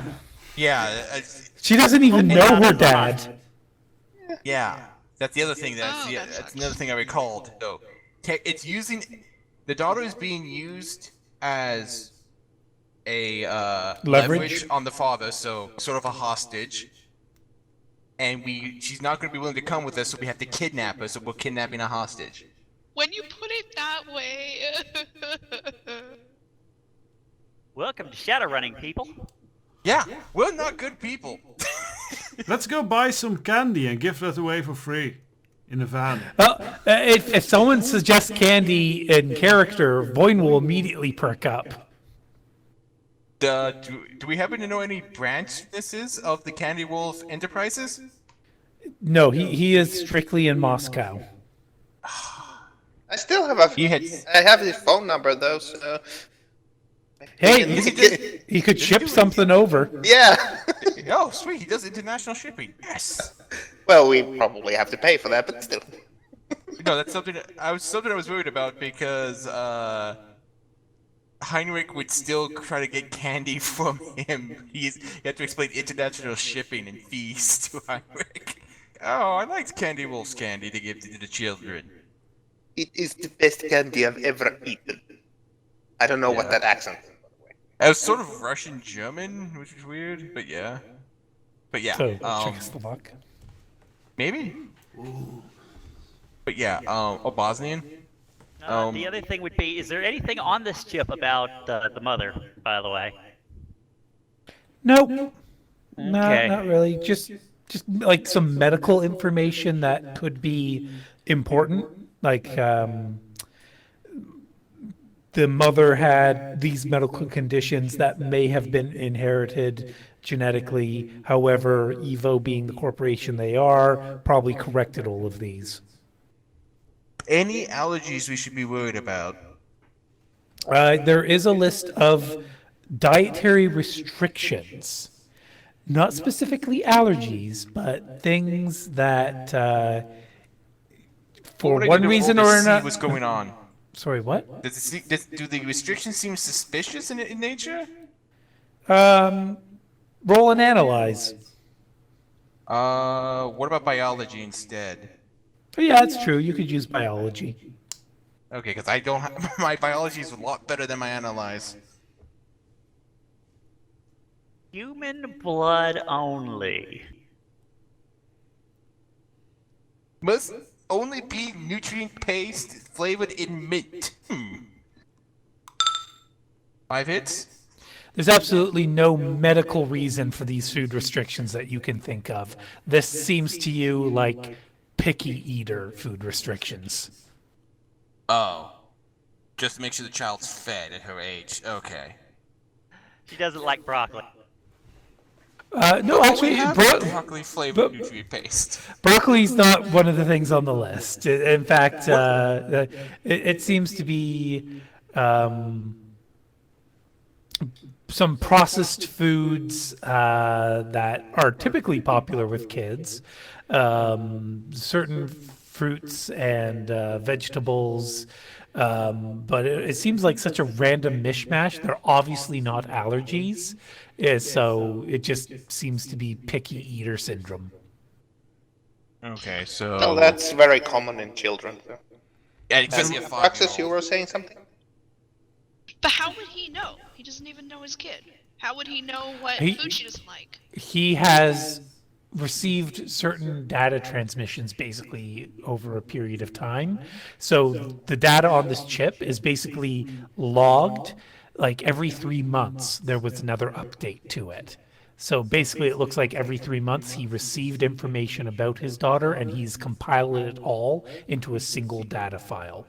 So basically, he gets notes back from the caretakers telling him, making sure that the kid's healthy and everything so that, the leverage stays effective. It also includes all the other notes that the caretakers have taken. Oh, that's actually, you raises a valuable point. We gotta figure this out. Is the daughter a dwarf variant? Is she a dwarf? Is she a variant of dwarf? Or what is she? She is dwarven, and she has red hair, and if you've got the daycare, the childcare professionals' records as well, there's notes that in the last 6 to 9 months, she's started to develop a temper and has been uncooperative with her peers, aka the other children. She's not sharing toys. So no more 5-year-old-isms then. Okay, so nothing out of the ordinary so far. By the way, I just had another idea. Next time we talk with Fiora, we should ask if they take prisoners. Oh, at the black site? Yes. Yeah, you know what? Considering Fiora's going to take her regular... Oh, no, wait. Ooh, Burton might actually force her to take fewer smoke breaks just to reduce the chances of things going pear-shaped. So... Well, good thing we have the camera set up, so... Yeah. So, I'll say... If you want to have another conversation with her specifically, we'll wait for next session for that, but spoiler warning, yes, Evo would take prisoners. Yeah, especially non-human prisoners. So we might have to add in a new optional objective that's going to pop up in our taskbar of succeed in a jailbreak?